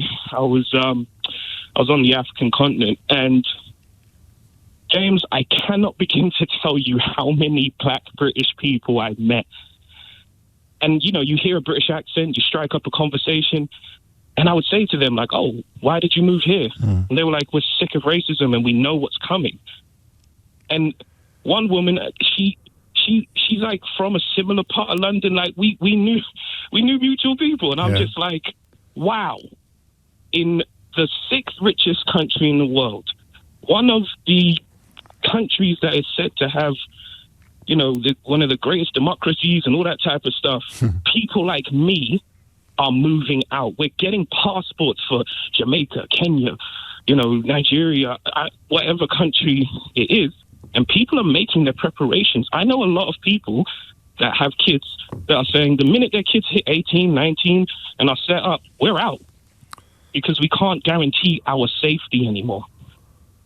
And it's, I mean, it's explicit now in ways that previously it was implicit. You might have feared what you describe, and somebody else, possibly even a radio presenter, would have described you as playing the race card or exaggerating your worries. But it's explicit now. You know, we will have mass deportations of people who have every right to be here. Has become a rallying cry for people who are in the public space. They're not excluded. They're not by dint of their disgusting conduct and their hideous views, they're not denied the oxygen of publicity. In fact, they're fed it on an unfathomable scale by the richest man in the world. And I mean, has it ever been comforting to think they don't mean me? They mean the recent arrivals. They mean the asylum seekers. They mean the refugees. Because what you saw on the streets of Belfast last night was worse than what we saw during the Farage riots last summer, because it was not even going after people they had reason to believe were recently arrived here, which is on a scale of 1 to 100, 99% disgusting. But last night was 100% because there was no interest whatsoever in whether you were first, second or 17th generation black British or brown Belfast resident. They were going to set fire to your house and drag you out of your own front porch. So was there ever any comfort in thinking, oh, it won't ever be me, however bad it gets? No, for me personally, and for many people like me, we at least were raised a certain way or had experiences where we know you can go and play that whole I'm the good immigrant thing or I'm the good black or brown person thing all you want. It will only be a matter of time before it's you. Just like with all of these black and brown people that go and support people like Kemi Badenoch, Suella Braverman, the Reform Party and all of that. And what's happened? The Restore Party shows up and now they're talking about remigration, something which we've seen on the continent of Europe, now it's in Britain, now it's getting out there, now it's growing. And bit by bit, it's a bit of a reminder of it's not how good you are. It's not if you play for the England football team. It's not about if you're a professional or if you've got a degree or any of that type of stuff. It's you. Your presence here is the problem. They don't like you being here. And quite frankly, they don't even really like you being alive. They would happily, sadly, I believe these people would happily wipe large numbers or all of us out of existence if they could get away with it or if they could simply pull it off. I don't feel that we are in a position where we can really claim that this is purely about immigration anymore, because nobody, including during the Farage riots, nobody's checking paperwork. Nobody's saying, oh, well, your grandfather came over then, so you're all right. It's the new guys. It's, hey, you're black, you're brown, let's get you. I've got two thoughts. I want to make you smile, but I don't think I can. Because I was going to say, hey, don't worry, Kemi Badenoch's going to make you safer by telling the police to stop and search more black boys. that one, it actually shocks me how she is given like oxygen in polite society. I sometimes sit and I think nobody has a problem with this when she suggests this in the room. Nobody sits and says, hang on, like we can't live in reality anymore. It's wild to me that people are so happy that they can get a little puppet that can say the things that they can't get away with saying. You mean racist old white men? Absolutely delighted to hear what Kemi Badenoch has to say about stopping and searching young black boys within 10 minutes of saying that the police have to treat everybody the same, otherwise we're all going to hell in a handcart. 100%. And you couldn't sadly, make it up, could you? Sadly, you know, you look and you say, all right, well, are we saying the same thing in Glasgow when white boys stab other white boys? Are we saying the same thing in like other parts of the country that have horrific murders, violence and crime? Are we saying that we should stop out and we should search every working class looking white boy because he might be a part of football violence? Or we should stop and search every Catholic coming out of mass because of a history of pedophilia done by priests? No, it's the same thing. They just found something that they knew could stick, and they've stuck it, and it's working. 2 knife murderers sentenced last week. One you know about, because he killed Henry Novak. One you may not, because he killed Mohammed Al-Qassim. He was called Chaz Corrigan. He was, I think, 22 years old at the time, 21 at the time, and his father was jailed for 2 years after pleading guilty to assisting an offender after concealing high-visibility clothing that his son had been wearing at the time of the attack. It's shocking to me, and one thing that also really concerns me is that although I'm glad to see, for example, after the Farage riots, all of those people, like a lot of those people were like arrested and got sent to jail. Something that sticks in my mind is that a problem we're going to have is that a lot of racists are in prison. So when you stick a bunch of other like low-ranking racists in prison, they start forming connections. They start meeting people. They start discussing things. And even for some of them, they'll come out of prison and there'll be a GoFundMe that will be able to generate hundreds of thousands of pounds or tens of thousands of pounds from people from God knows where in this world to make sure that they're taken care of. So you can go out and do all of this crazy violence and hate, and then you can connect up with some of the major players of these movements. And then what's going to happen when they come out? And Donald Trump has sent a message to the American equivalent of the people you're describing that they'll get rewarded and pardoned in the event of taking... They'll get reparations. For trying to overthrow the government. Black Americans don't get reparations for what happened to them, but they get reparations for trying to hang Mike Pence, as they shouted. Yeah. Thanks, man. I'm sorry you had to make this call. No worries. I'm sorry you could. It's 11:34. Dominic Ellis has your headlines. James O'Brien on LBC. 38 minutes after 11 is the time. PMQs on the way today. I mean, it's not funny, is it? You hear a call like Jack's and you hear the... I want to argue with people. It's what I do generally, but I can't argue with people who are telling me what it's like to be black or brown at the moment in this country when people are dancing to Elon Musk and Nigel Farage's tunes and enacting pogroms on our streets. While Stephen Yaxley Lennon has his trotters up in Moscow with Elon Musk's father, best known for impregnating his own stepdaughter, twice. Hashtag save our women, hashtag protect our girls. I mean, it is just bonkers, right? But if you're black or brown, I do now have an idea of what it's like, but I think I'm probably at fault for not asking a little bit sooner. Selena's in Petersfield. Selena, what would you like to say? Hi, thank you for having me on the Very show. welcome. I wanted to just say my experience. I run the first black children's magazine in this country called Coca Girl, and it went completely viral during lockdown. And I did it because my daughter was getting just horrifically bullied at school. And when I launched, it was everywhere. But what I found was that one newspaper, I will not say who they are, did a horrific story on me and said that my magazine was not good for this country, and I got so much death threats. They even put a picture of my daughter up on this newspaper. I then had to move to the country for safety so that I can continue to publish my magazine, Coco Girl. What did they object to, Selena? They didn't like the fact that I was celebrating my daughter and other girls that have never seen themselves on a front cover before. We're actually in the Children's V&A Museum because... But they didn't write that. So what did they sort of accuse you of, as it were? They basically said it's divisive. They use that word all the time.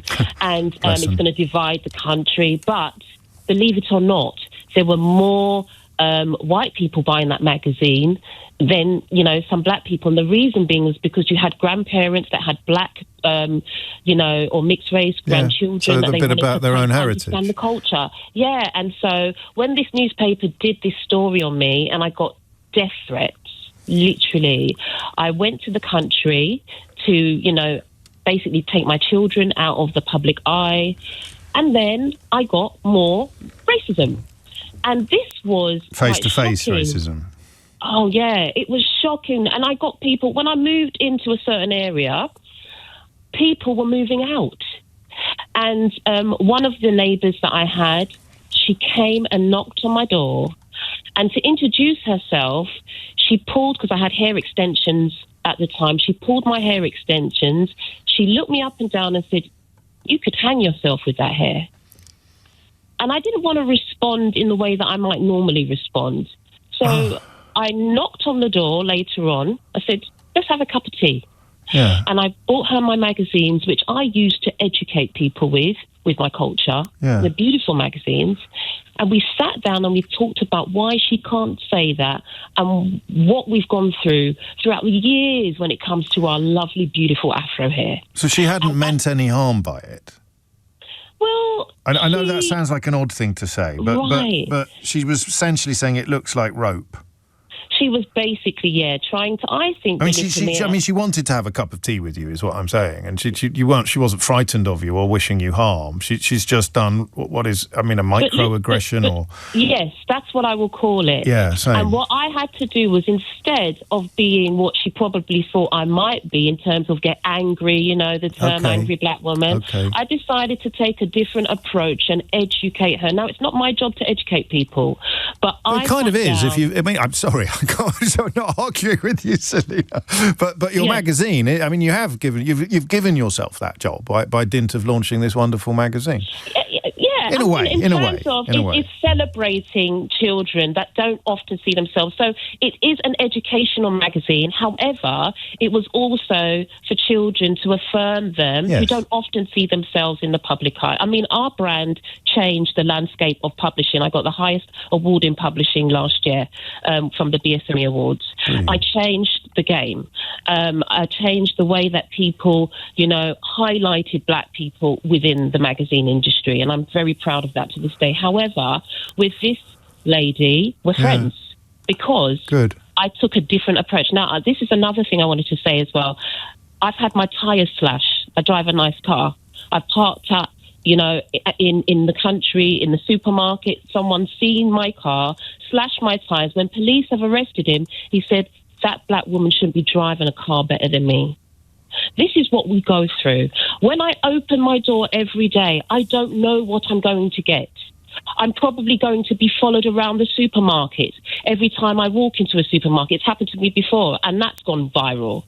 But my approach is, I am never going to let anybody else's opinions of me affect who I am.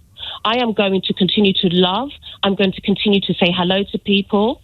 And right now I've moved to another area. And do you know what happens in this area? No. There's a little girl who was 10 years old that doesn't look like me. And every day she knocks on my door to see if I'm okay. Yesterday she bought me a cupcake. The other day she bought her granddad. The other day she bought all the children in the neighbourhood. I've given them all ice lollies. And this is what our little neighbourhood, which I've just moved to in the country, one little girl is a little beacon. I won't say her name for safeguarding reasons. And if everybody could be like this little girl, how this world would be so different. I don't live in this country upset, downtrodden. What I try and do is make a difference. And now my magazine has a reach of 2.1 million children. Why? Because Pearson's Education picked it up. And they use this magazine as a tool to teach, to live together, to be in unity with one another. And this is what we've got to try and do. Yesterday broke my heart what I saw, but I am not scared. I will never be scared. I will never move. I will make sure that whatever I'm doing, I can help others and I can teach others and I can be a beacon where I am. There is a saying, brighten the corner where you are.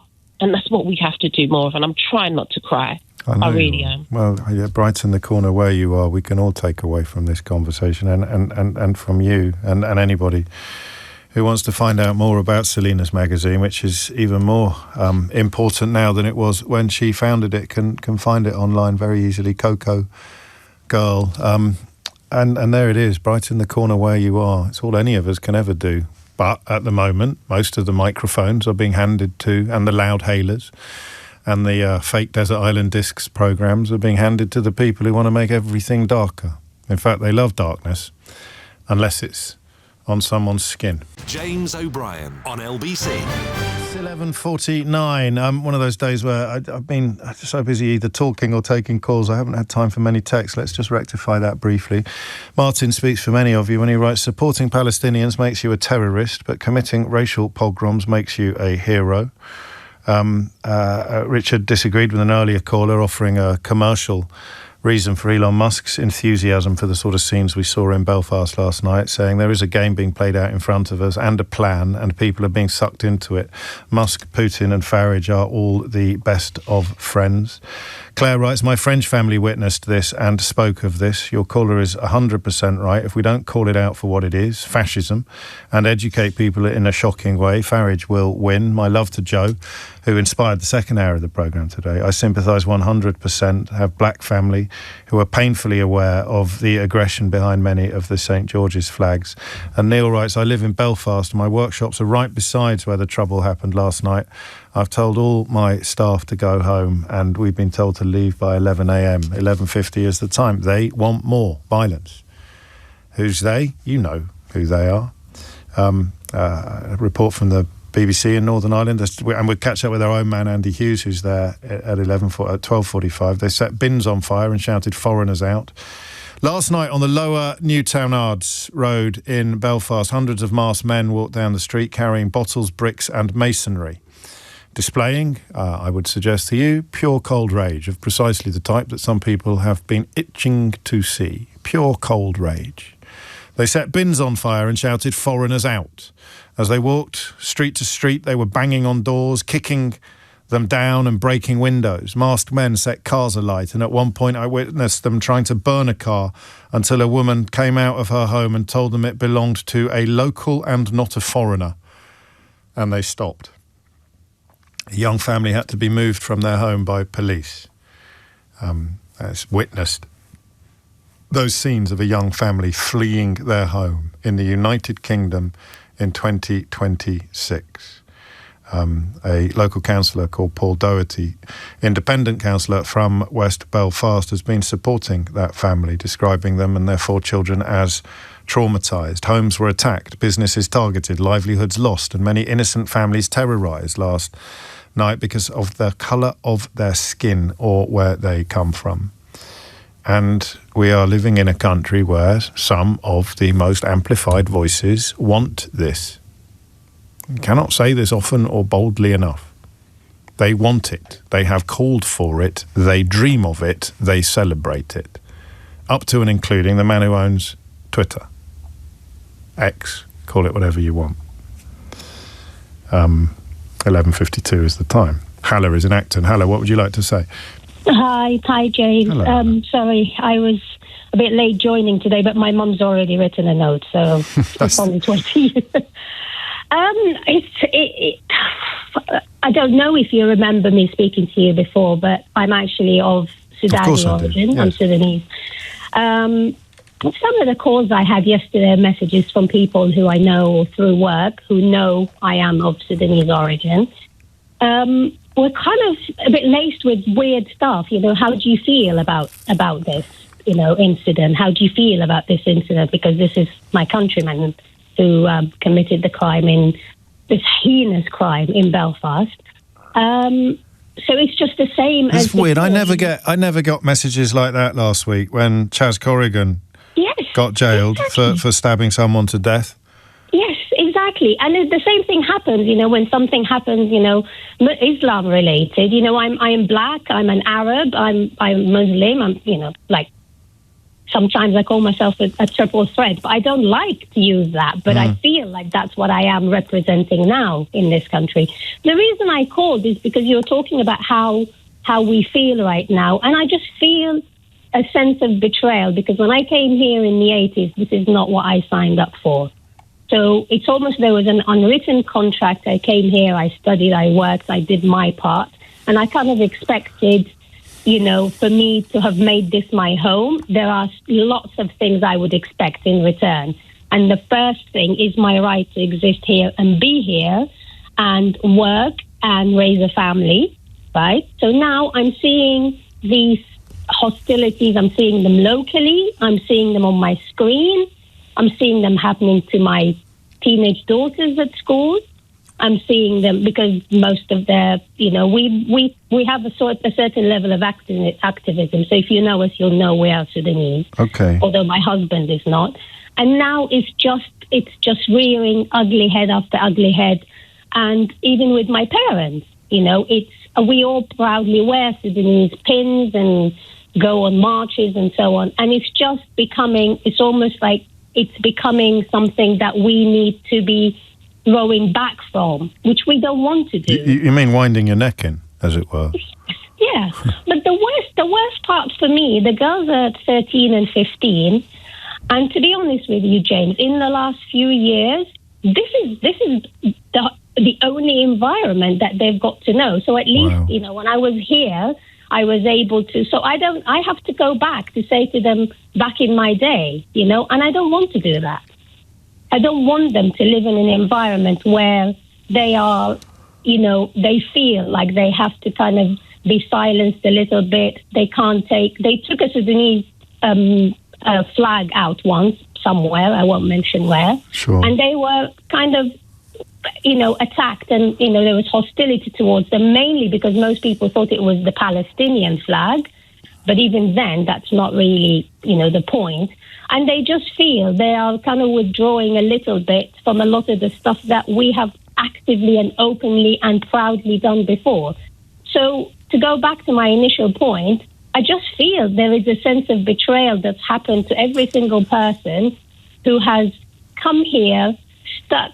We have stuck to our part of this unwritten contract that we've had with this country. And now this country has reduced us to the people who pop up on our screen. Yeah, I hear you. And of course, in some cases, not I don't think people of Sudanese heritage, but in many, many cases, people of colour come from countries that we arrived in and colonised, and told everybody there that they were British now, and that therefore they could, enjoy all the benefits of being British. That, of course, is why the far right is so hideously and violently opposed to children or even adults being taught history. It's why Satnam Sangira's books are so powerful. We spoke yesterday to, I've forgotten the fellow, was it Paul in Selby, the actor, who'd been in, I think, a production of Small Island. I think it's in Small Island that one of the main characters comes to this country after his brother was killed in the Second World War, I think working as a pilot, and he presumed that would mean that he arrived here not quite to a hero's welcome, but to a hero's brother's welcome. And of course, the reality was incredibly different. I'm sorry to hear what you tell me, Hella. I really am, and I am just collecting experiences today. I can't really offer any comfort. Quite the opposite, because they'll be calling for more of what we've seen overnight if they haven't already. Stay safe. Derek's in Belfast. Derek, what would you like to say? Hello, I'm a first-time caller. Hello, so Derek. Please excuse the nerves. It's only me. I'm 59 years of age, black British, lives in Northern Ireland, and it's not good at the minute. It's 96% or 97% white, I think, Northern Ireland at the moment. Yep. It's not good. I mean, I've lived here for 20 some odd years, right. and I've got to say this is the first time in 20 some odd years that I feel, it's very hard to put into words what's going on. What happened? Absolutely disgraceful, disgusting, absolutely disgusting. What happened with the young man and everything else. Of course it is. I mean, that's the bit that, it needs saying, and we can't say it often enough, but literally nobody disagrees with that. The only point of contention here is between people who welcome the scenes that we saw near the Shankill Road and people who are disgusted by... Everybody is disgusted by the footage that went viral yesterday. But I just feel at the minute it's race. It's a race issue now at the minute. It's nothing to do with... what happened. It's a race issue. It's nothing to do with immigration, because the previous examples of provocations have been built upon crimes committed by people who weren't immigrants. So their forebears were, their parents or their grandparents, just like Farage's children have an immigrant parent. But of course, it's never them that are on the receiving end. Are you frightened? I mean, what have you... I don't want to ask you this, but I think I have to, and you did ring in, so you probably knew I would. Have you thought about your own front door? Yes and no. I live in the countryside. Okay. It's predominantly in towns. Yeah, that's where it always. Yes, of course.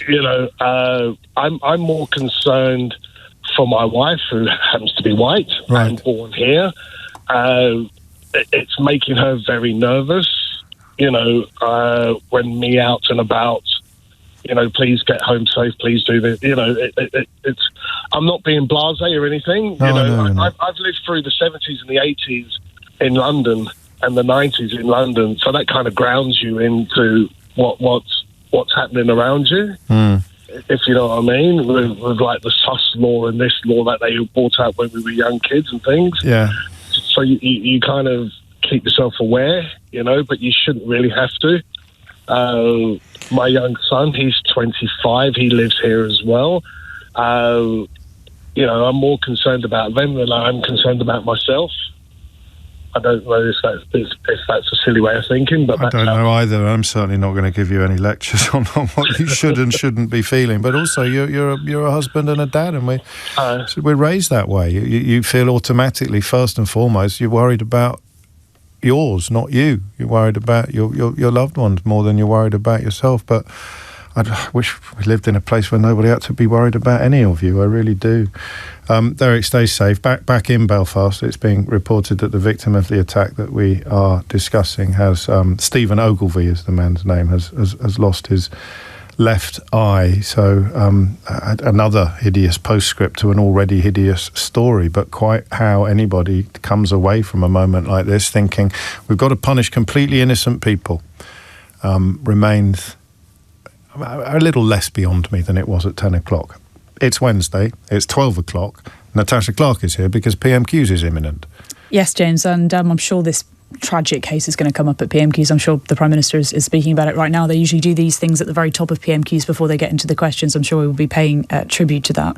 Poor man that suffered those horrific injuries in Belfast, and obviously the trouble that we saw overnight. And I'm sure that will be the subject of some of those questions. Other things that could come up, obviously we are just a couple of weeks away from a very crucial by-election. I'm sure that Keir Starmer will be wanting to mention... It's 1 week, isn't it? It's a week tomorrow. Yes, but we might have PMQs next week. Okay. Before then. So I imagine he'll want to talk up all of the things that his government is doing, including some of the social media announcements that they've been making this week about banning the nudification elements of certain apps to try and keep kids safe online. Wonder if Kemi Badenoch might press the Prime Minister on when that defence and investment spending plan is due, because we've been hearing rumbles about it for weeks. I spoke to him when I saw him last Friday in Swindon and spoke to him about this, so doing a bit of the pitch rolling for this extra spending on defence, and I'm sure Kemi Badenoch will want to ask, well, when's it coming, Prime Minister, and is this going to be enough? Indeedy. I asked you last week whether or not there was any prospect of normal questions about normal policies coming up. Defence, I guess, gets filed under that.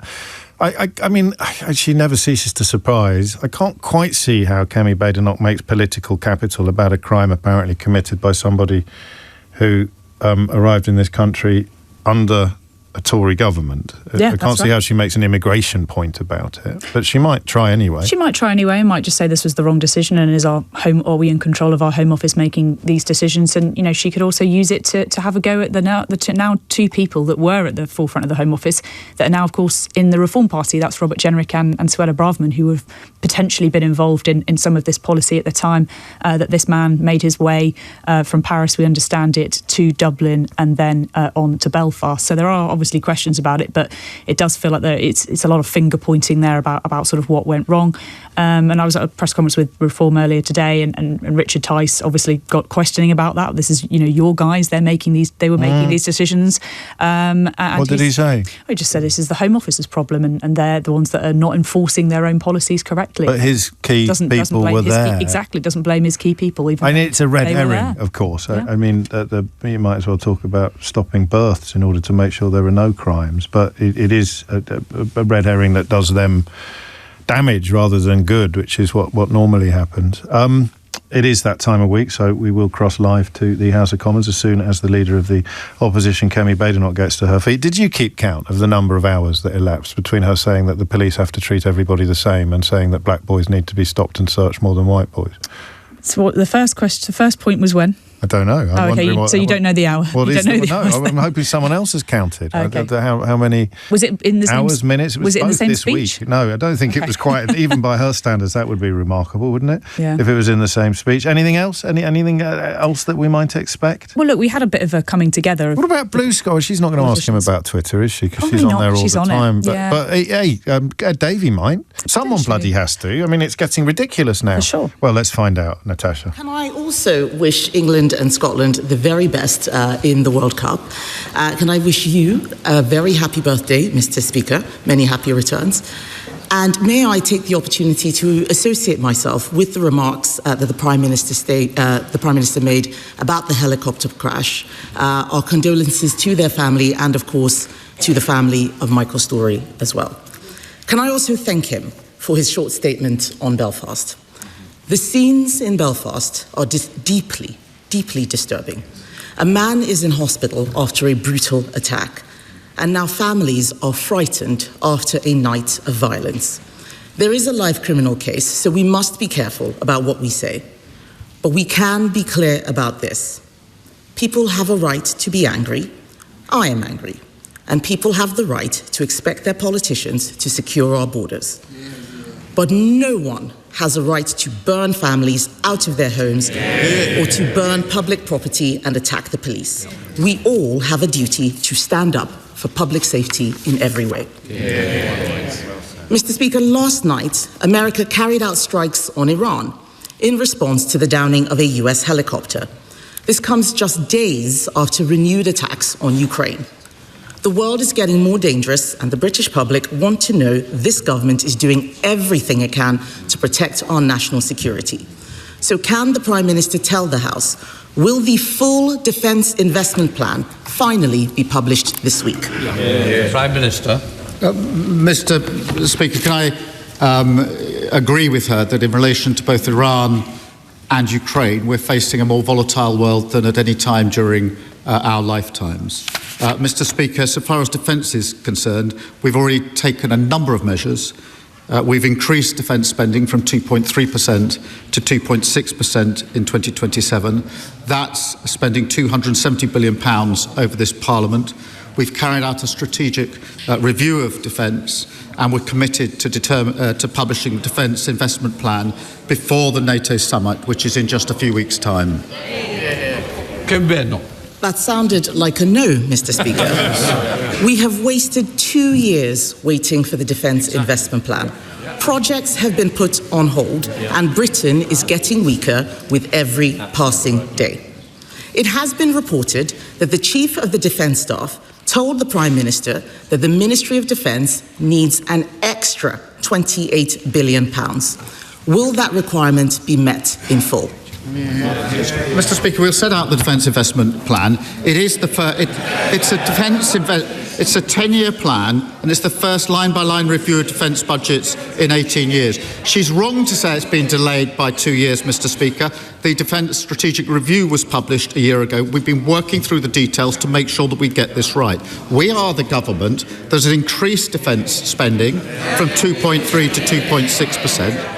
I remind the party opposite, when they came into power, defence spending was 2.5%, and they took it down to 2.3%. We've taken it up to 2.6%. The defence investment, by 2027, the Defence Investment Plan will be published before NATO. We've already signed 1,400 major defence contracts. 94% of those, Mr. Speaker, are with British businesses. And as the Defence Secretary said, that includes helicopters made in Yeovil, drones in Swindon, armoured vehicles in Telford. And we've also given our armed forces the biggest pay rise in over 20 years. That's Labour making investment to safeguard our national security.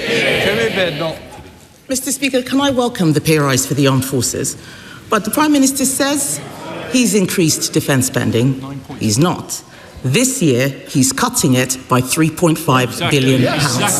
What he's talking about is hopeful increases, which we don't know if he will do because there is still no defence investment plan.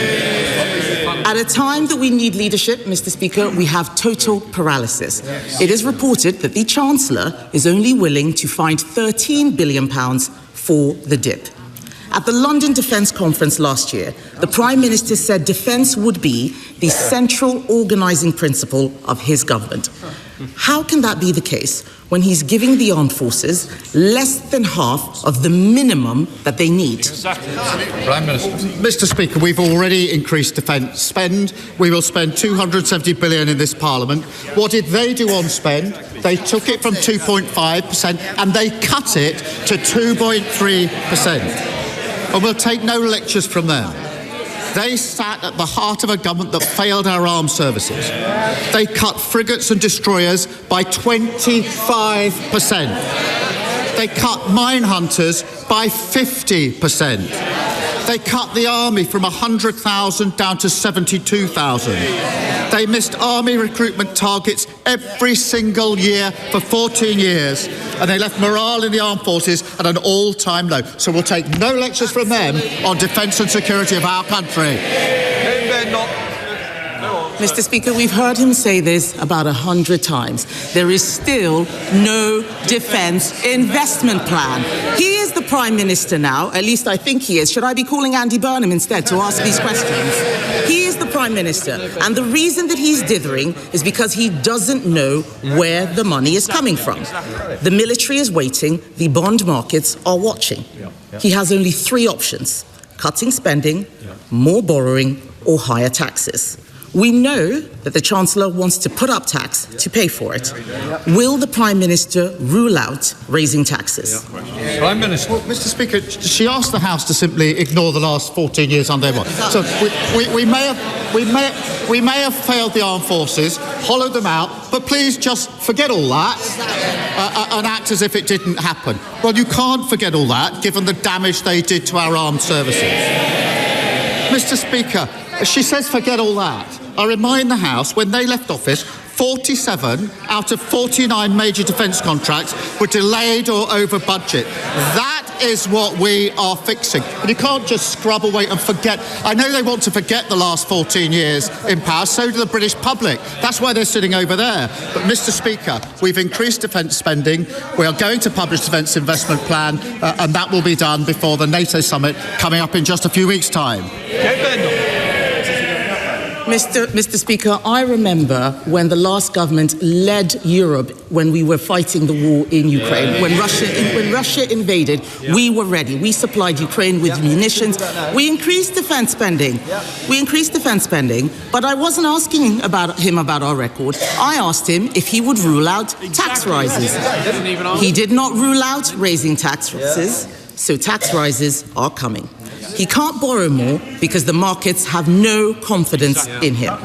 The reason the Prime Minister is in this mess is because he maxed out on spending in his first two budgets. That's why the benefits bill is set to rise to over £200 billion by the end of the decade. He has things the wrong way round, Mr. Speaker. He has a benefits plan until 2031, but no defence investment plan. Why not just cut welfare? Mr. Speaker, she talks of leading the way on Ukraine, and I did pay tribute and do to what the last government did on Ukraine, and we stood with them. We continue to lead the way because it's the United Kingdom and France that are leading the coalition of the willing that have got the military plans together for security guarantees in Ukraine. Equally in Iran, Mr. Speaker, it is the UK government and the French government that have put together the coalition for the reassurance military plans as soon as the Strait of Hormuz is open. That is what we're doing to lead. But, Mr. Speaker, we are not going to take lectures on defence from the party opposite after what they did to the armed forces, and nor are we going to take lectures on the economy, which they crashed and we've had to pick up. Come on. Mr. Speaker, at a time of increased global instability and tension, war in Europe and the Middle East, he is paralysed, giving the armed forces less than half of the minimum that they need. Tony Blair says cut welfare for defence. Lord Robertson, former NATO Secretary General, he's one of them, says cut welfare for defence. We all know why he won't cut welfare. It's because he is too weak. Too weak to make a decision, too weak to face down his backbenchers and cut benefits, too weak to stand up for our national security. As the sun sets on his premiership, he is scrabbling around for a legacy. But isn't it the case, Mr. Speaker, that the real legacy will be a bloated welfare state and a weaker armed forces? Mr. Speaker, when they were in office, they didn't reform welfare or invest in our armed services. So the very choice she puts up, they did. Defence spending went down, welfare spending went up, £88 billion overall on their watch, £33 billion under the shadow Chancellor. So, Mr. Speaker, they did neither welfare reform nor did they spend our armed forces. And every week she reminds us why the British public sent them packing, because she ignores what we're turning the country around. Growth is up. She doesn't want to talk about that. Interest rates are down. She doesn't want to talk about that. Immigration is down after she cheerleaded for it to go up, and the NHS waiting lists have coming down for the fastest rate for 17 years. I'm going to keep fighting for the people who elected a Labour government and sent us here 2 years ago. People who want to live in a safer world. Parents who want to have a better future for their children, and young people growing up in poverty who deserve a better future. We're investing in this great nation, standing up against those that divide us, a stronger, fairer Britain. There will be a taxi, and it might be for somebody who didn't request it. Richard Burke. Thank you, Mr. Speaker. I'd like to associate myself with the Prime Minister's comments on the horrific events in Belfast. The co-founder of US tech giant Palantir once claimed the NHS makes people sick. But now Palantir is running the NHS's new data platform. The Financial Times has reported that Palantir staff have had unlimited access to identifiable NHS patient data. And also there's deep concerns about Palantir's human rights record in relation to Trump and ICE and Israel's military action in Gaza. NHS patient data shouldn't be left in the hands of a US tech giant. The government has an opportunity, Mr. Speaker, to end this contract through a break clause next year. Will the government take that opportunity and kick Palantir next year out of our NHS? Mr. Speaker, as the Health Secretary has said, the existing contract will be reviewed, as it always is, ahead of the break clause, and data security is always a priority. On the single patient contract, there will be strong cybersecurity protections, and we will protect this data, like we do with all health data. We're focused on modernising the NHS so patients don't have to repeat themselves and get the care they need more quickly. Our investment has cut NHS waiting lists, delivered millions of extra appointments, improved A&E and ambulance response time. I'm proud of what we're doing. Sir Ed David, Leader of the Liberal Democrats. Thank you, Mr. Speaker. Can I join the Prime Minister in sending our condolences to the families of those killed in last week's helicopter crash? And can I associate myself with the Prime Minister's remarks about the horrific knife attack in Belfast? Our thoughts are with the victim and his family. And can I join the Prime Minister in condemning the disorder last night? But Speaker, in Carers Week, can I celebrate the millions of family carers who make huge sacrifices to look after their loved ones? And can I look forward to an England versus Scotland World Cup final? and can I wish you happy birthday, Mr. Speaker? Mr. Speaker, as the chaos over the Defence Investment Plan goes on, I'm sure members on all sides were shocked to read yesterday's reports. The government is considering slashing the hospital programme to fund the shortfall. Surely in 21st century Britain, people can expect both a decent local hospital and armed forces that keep them safe. So will the Prime Minister rule out any cuts to the NHS budget to fund defence? Mr. Speaker, can I first agree with him about the amazing work of our carers? We will take the necessary measures to defend our country, the first duty of any Prime Minister. We will also take the measures, as we have done, to invest in our public services. And forgive me, I was running a public service when the government that his party were part of was stripping them bare under austerity. So we're really not going to take lectures on austerity from the gentleman opposite. Well, I was hoping we were going to hear more about defence investment. I would urge the Prime Minister to look at our plans for defence bonds to get £20 billion into defence. But, Mr. Speaker, turning to those horrific scenes in Belfast, too many times we see the same pattern. An appalling crime that makes us all feel immense pain and anger, and then extremists who exploit that grief and anger to spread hatred and violence, aided and abetted by social media barons like Elon Musk and their divisive algorithms. Does the Prime Minister agree this is not who we are as a country, and that it is not free speech if it's controlled by tech billionaires and their algorithms?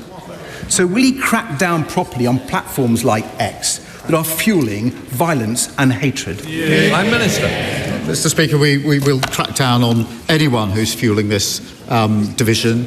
But it is really important, and I agree with him, we're heading into a very difficult situation in Northern Ireland. As I say, I've spoken to the Chief Constable, the First Minister and Deputy First Minister this morning. They are united in saying we should all be calling for calm.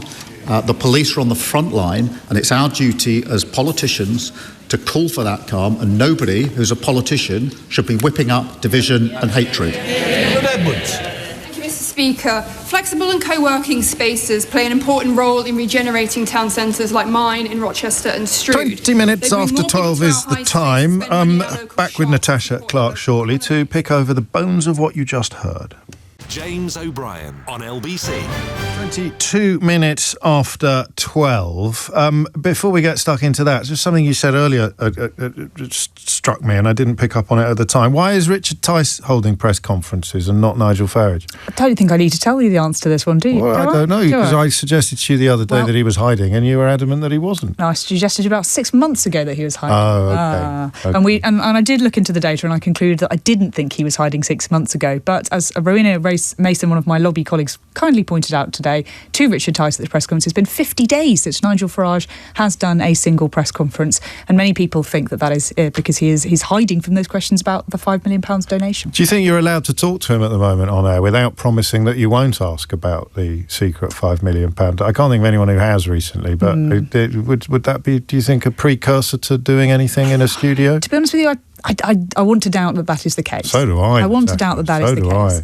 Because I don't think that should be a term of preconditions for any political interview. Oh, you can't ask about this, you can't ask about this. And I don't think that should be the case. But one has to wonder. But yes, we didn't hear. Ian says, I'm a bit behind, James. I'm listening on catch-up, but I've heard that Nigel Farage has just been awarded the Desert Island Discs Peace Prize. Oh, has he now? Congratulations to everybody involved in that. But yes, Richard Tice was the one that fronting questions about what I was very baffled by this morning, the issue of the day. What do you think it is for Reform to be talking about? Do you think it's the troubles? Was someone being mean to Sarah Poaching? She was there, but unfortunately didn't say anything, so I don't know whether anyone's been mean to her. Is it Ghostbusters 2? Ghostbusters 2 is a good response, but sadly not. Fly tipping. Whole press conference for an entire hour about fly tipping. A very serious issue, and I know one that lots of people take seriously. Eleanor won't let me do it as a topic. Fly tipping and bus routes are the two things that I'm fascinated by, so to be fair, maybe I'd have fitted in for Do you want me to tell Richard Tice that you'll go on fly tipping with him? No, please don't. Okay. Well, I'll have to go instead. Last time he tried to make friends with me, it didn't end well. Did it not? Let's leave that in there. Sounds like a story for later. Anyway, you can read it, I think. It appeared somewhere online. Speaking of online, a few of you have asked about the article I said I'd written for a newspaper earlier, and it's not nice to tell you. I wrote an article that I filed at 3:00 yesterday for the I newspaper. They've used a byline picture that is approximately 150 years old, despite the fact that I did an entire photo shoot with them on Monday in pursuit of a new picture. They clearly didn't like any of them. But I filed it at 3:00, and by 6:00 on the streets of Belfast, it was all coming true. But a couple of people have asked what paper it's in, so it is in the I, where I appear in the august company of the likes of Simon Marks, who'll be with you at 4:00, and Ian Dunt and Ian Birrell and others.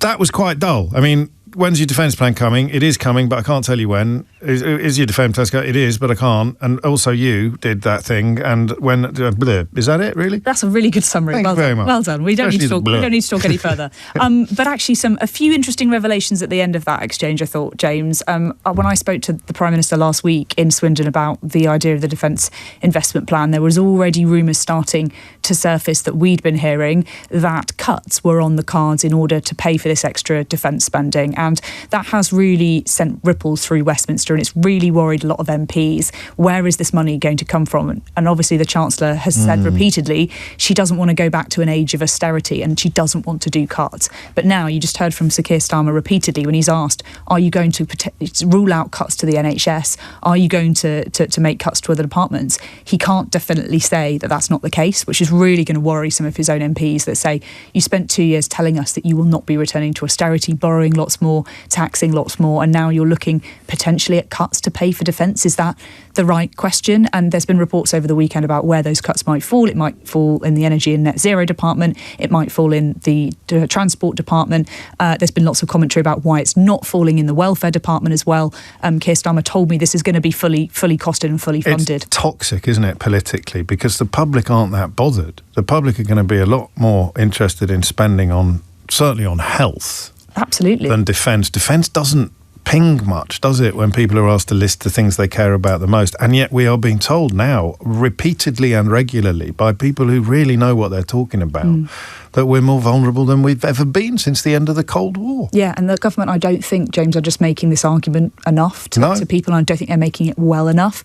And actually, you're right about what you say about it being a public issue. I was looking at the YouGov tracker on this on the weekend, specifically on the issue of defence. It has gone up in the past sort of 2 or 3 years since Ukraine, since Iran, since sort of the world has got arguably more dangerous, but it's still something like, I think, 22%, I think, tops of people think that defence defence is the most pressing issue facing Britain today. So it's going to be really tricky for the Prime Minister to come out and say, I've got to make cuts to these departments in order to pay for it. But that is exactly what we expect him to do potentially as early as later this week. And so I think to Ed Davey, I don't think there's a great deal else to say about the defence element of that conversation that you haven't covered perfectly. But I am struck by the fact that Ed Davey is still on Twitter, or X, as I think we're supposed to call it these days. Yes, so I think a fascinating debate actually there, about Elon Musk, about his influence in politics. Even Keir Starmer, has repeatedly accused the tech billionaire of stirring up hatred online, and he's obviously had an announcement earlier today about that earlier this week about notification apps and doing more to crack down on tech companies. But he is still on X, and so is Ed Davey. They're both still on these social media platforms. Wes Streeting as well had an answer to this when he was speaking to Lewis Goodall for an issue of the newsagents last week, and he just said, I don't believe in retreating from the pitch. I don't think that we should get off it, but it is a question for every politician now. If you really want to be on this platform, which is filled with hatred and conspiracy theories, crypto, billionaire scams, it's a lot of filth on there, and politicians are now having to defend themselves. How can you on one hand criticise it so much, and on the other you're still not willing to take yourself off that platform?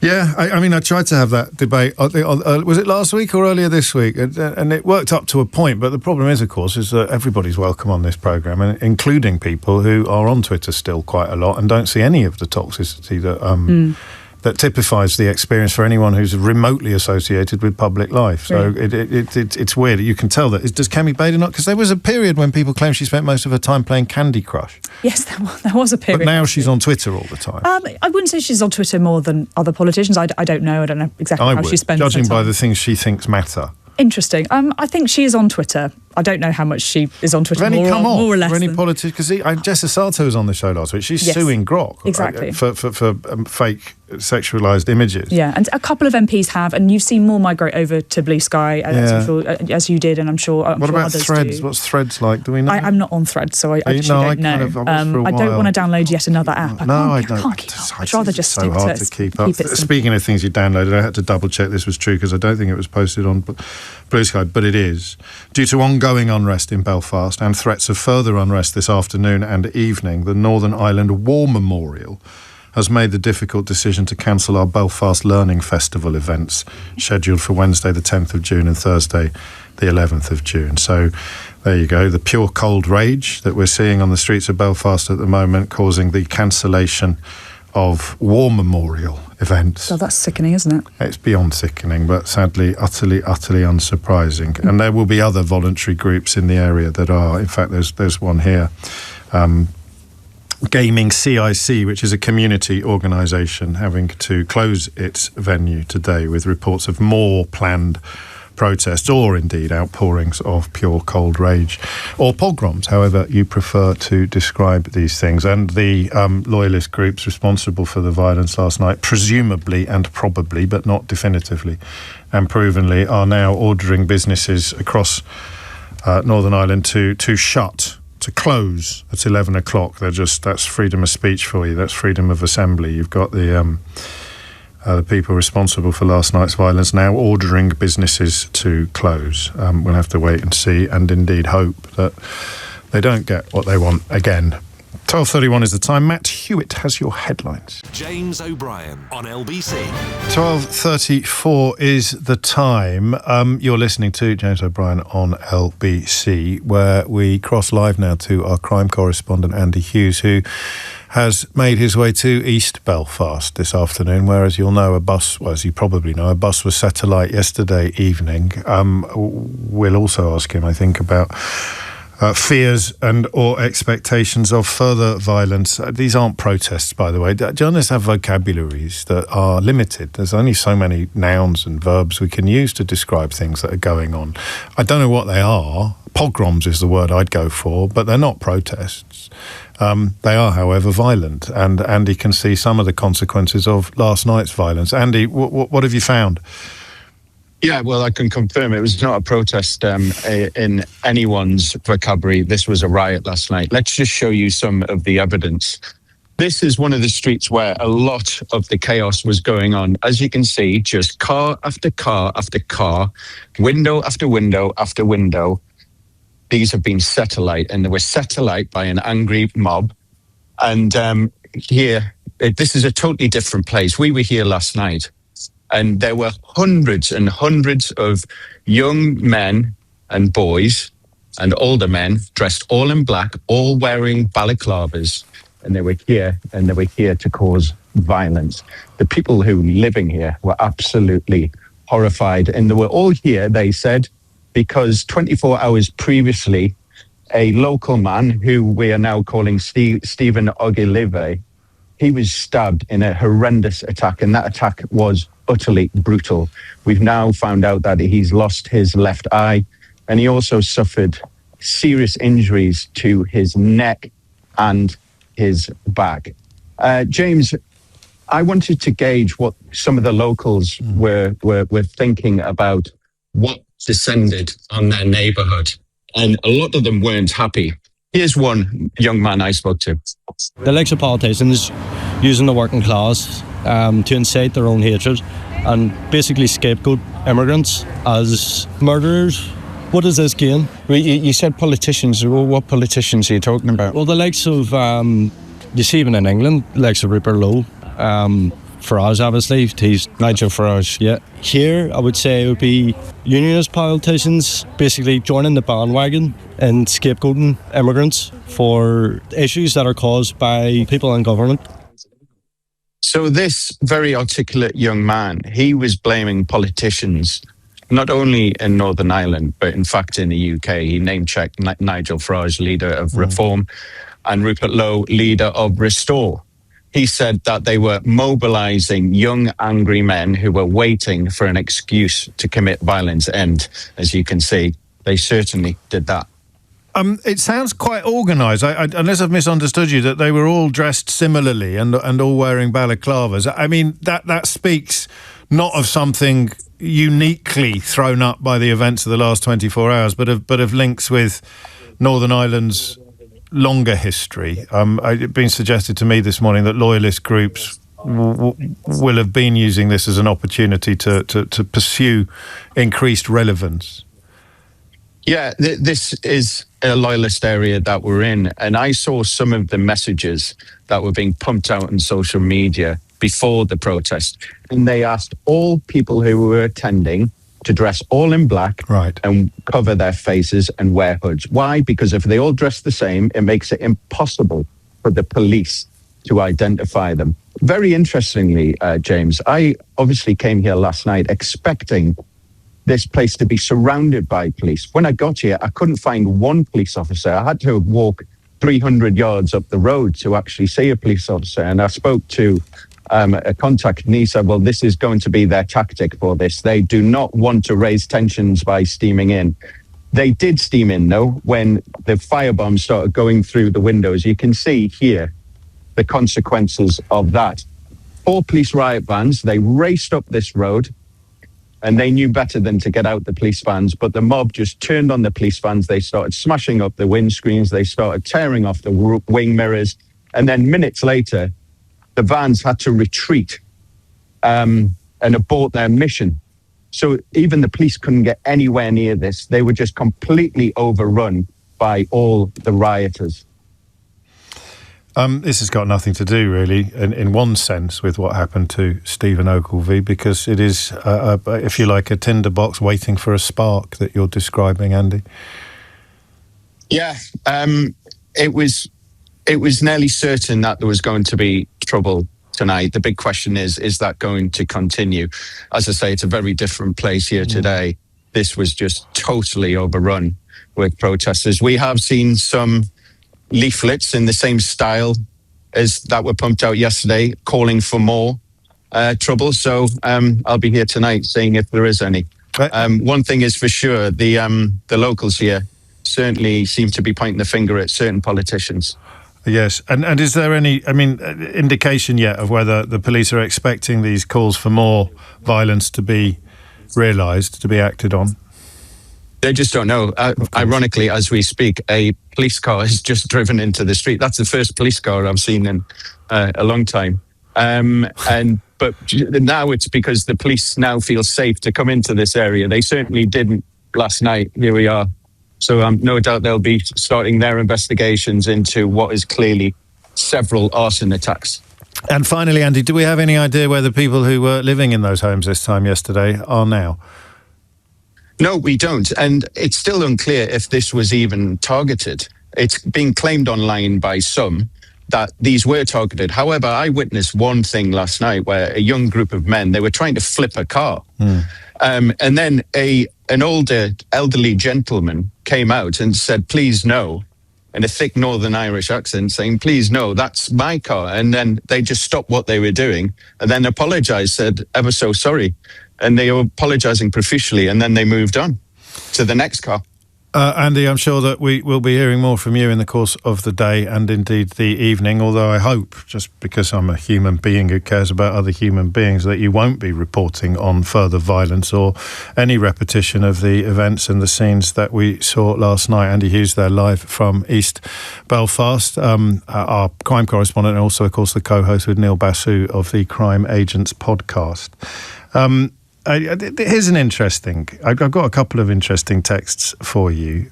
We have Malcolm Ducker waiting on the other side of the next break. Malcolm is the father of the young lady we spoke to while he was in Israeli custody after being part of the peace flotilla that set sail to draw attention to how Israel is treating Palestinians and ended up drawing attention to how Israel treated people like Malcolm Ducker. He was one of the people held as Itamar Ben-Gvir marched around the custody suite, sort of, not quite singing, but celebrating and celebrating the brutalization of, well, in Malcolm's case, a 72-year-old former RAF, well, a 72-year-old RAF veteran. So we'll meet him shortly. But before that, just a couple of texts. This is interesting from Jim in Lincoln. I wouldn't always bother reading these out, but this one's pertinent, I think. Your overt loathing for this country and the colonial guilt you clearly carry around and wear like a badge of honour is simply nauseating.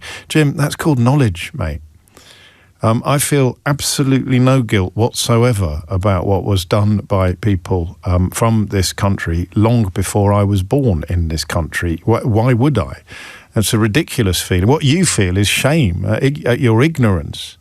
And the fact that when I pointed out the racists don't want people to be taught about the colonial history of this country, it's precisely because it would make a complete mockery of the racism that they feel towards people who come from the countries that we colonised.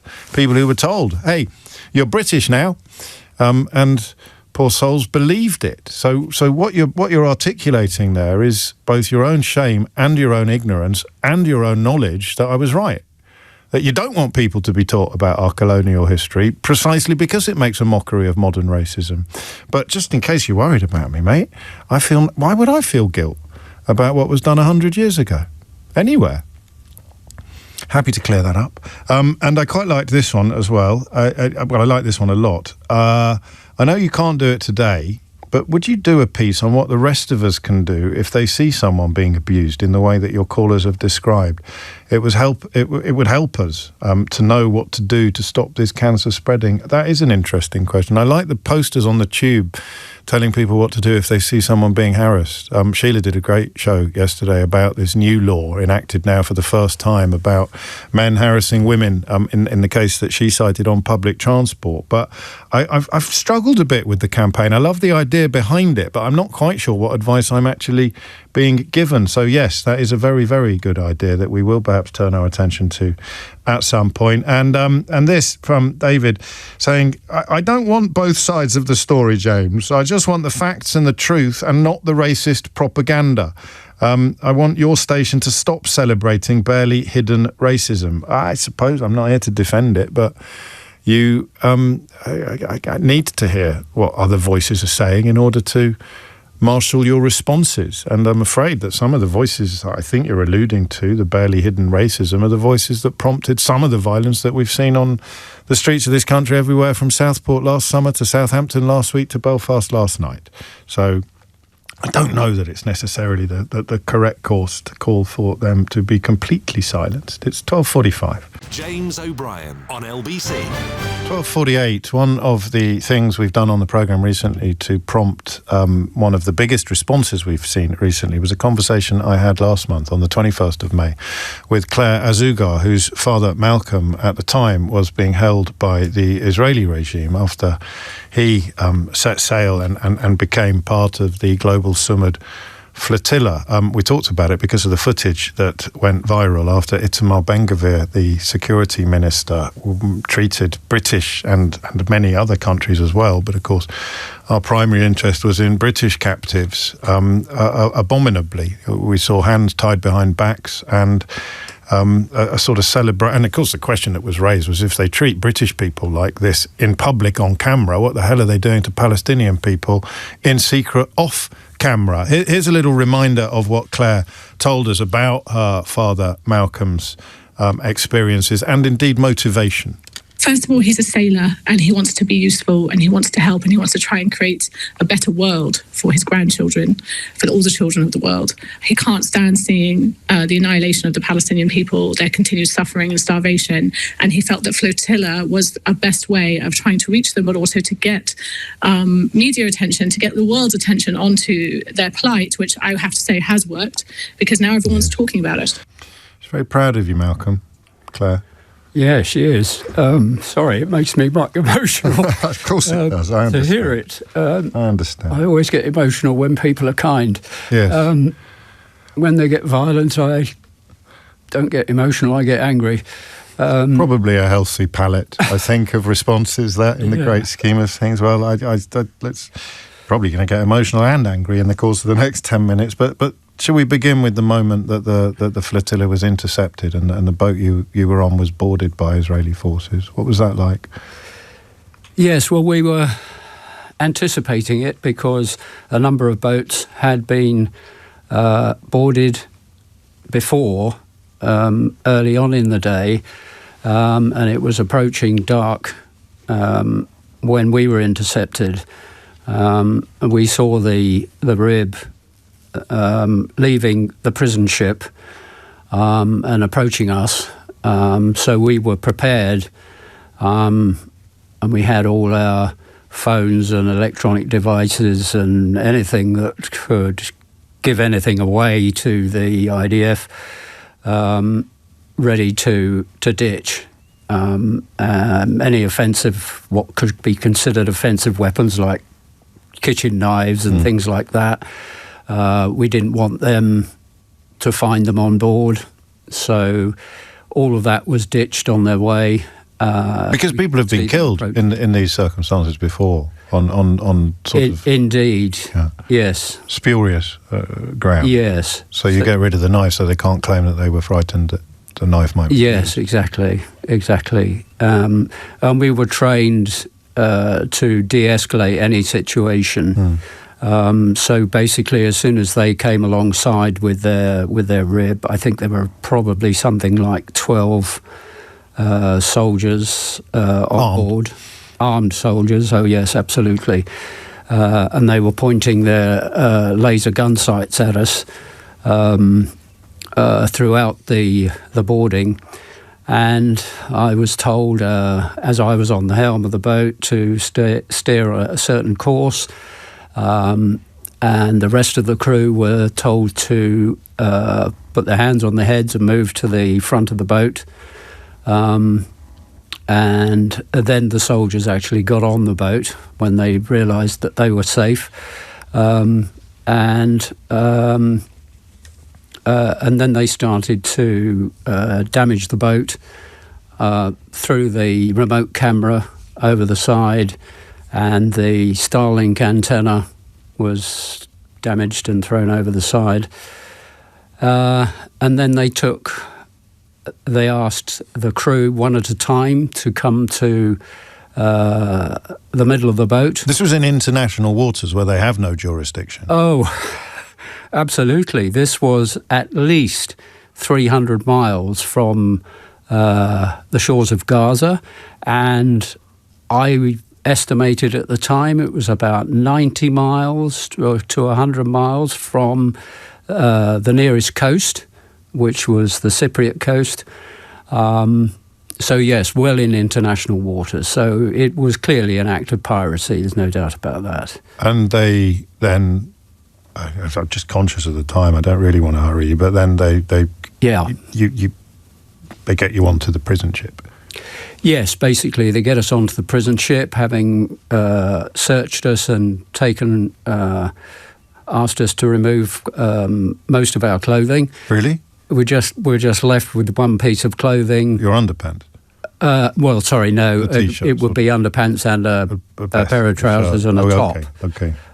This was quite cold by then, of course. We were then taken onto the RIB, taken to the prison ship, and once on the prison ship, searched again. More clothing was taken off us. I had a Palestine T-shirt on, that was removed, and I was allowed to have another piece of clothing. And then hands were tied, and we were marched head down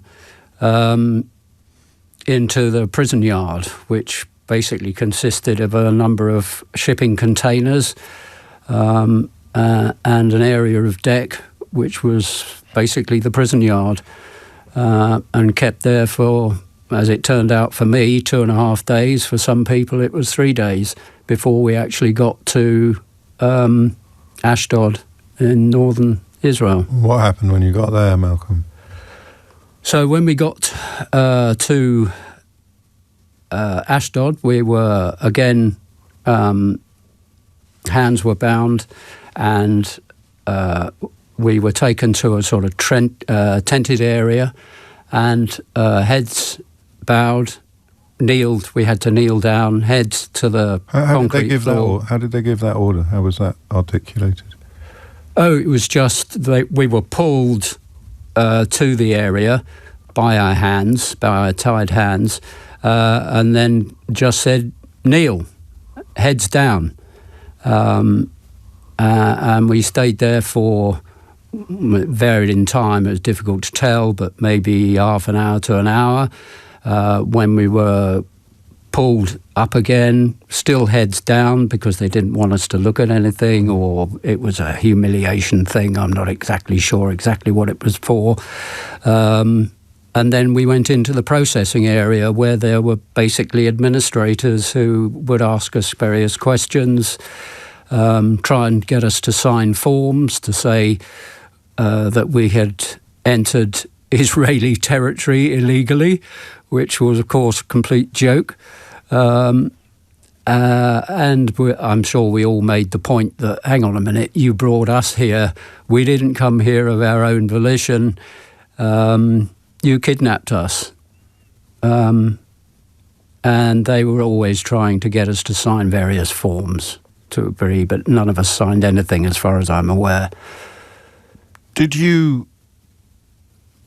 witness, actually I won't ask that yet, I'd ask you just to continue what went on. I know that Claire was worried about that you'd be in pain.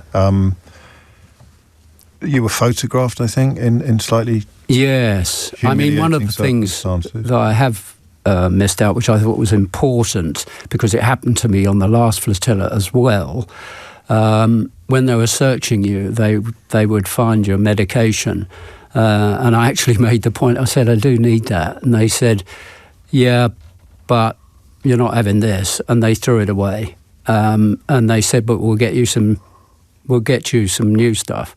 And I didn't understand that. But, I mean, last time they didn't get me any, and I knew they wouldn't get me any this time either. And as far as I know, they didn't. I think you asked them at one point why they were doing what they were doing to you. Well, yes, that was when I was being marched around once we'd gone to the prison. Because after the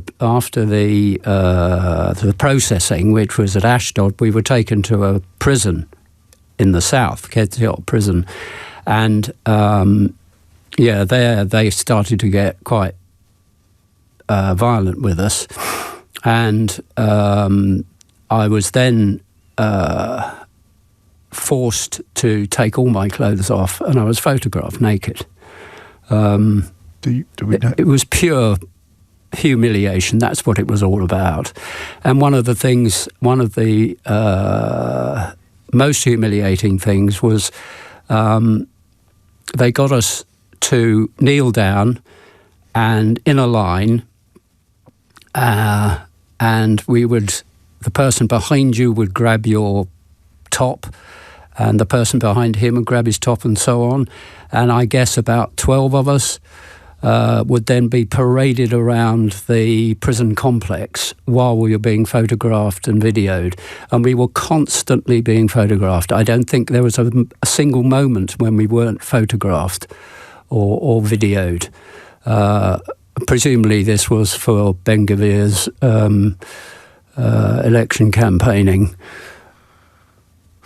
Were you there when Ben Gvir arrived to do a lap of honour? No, I did not.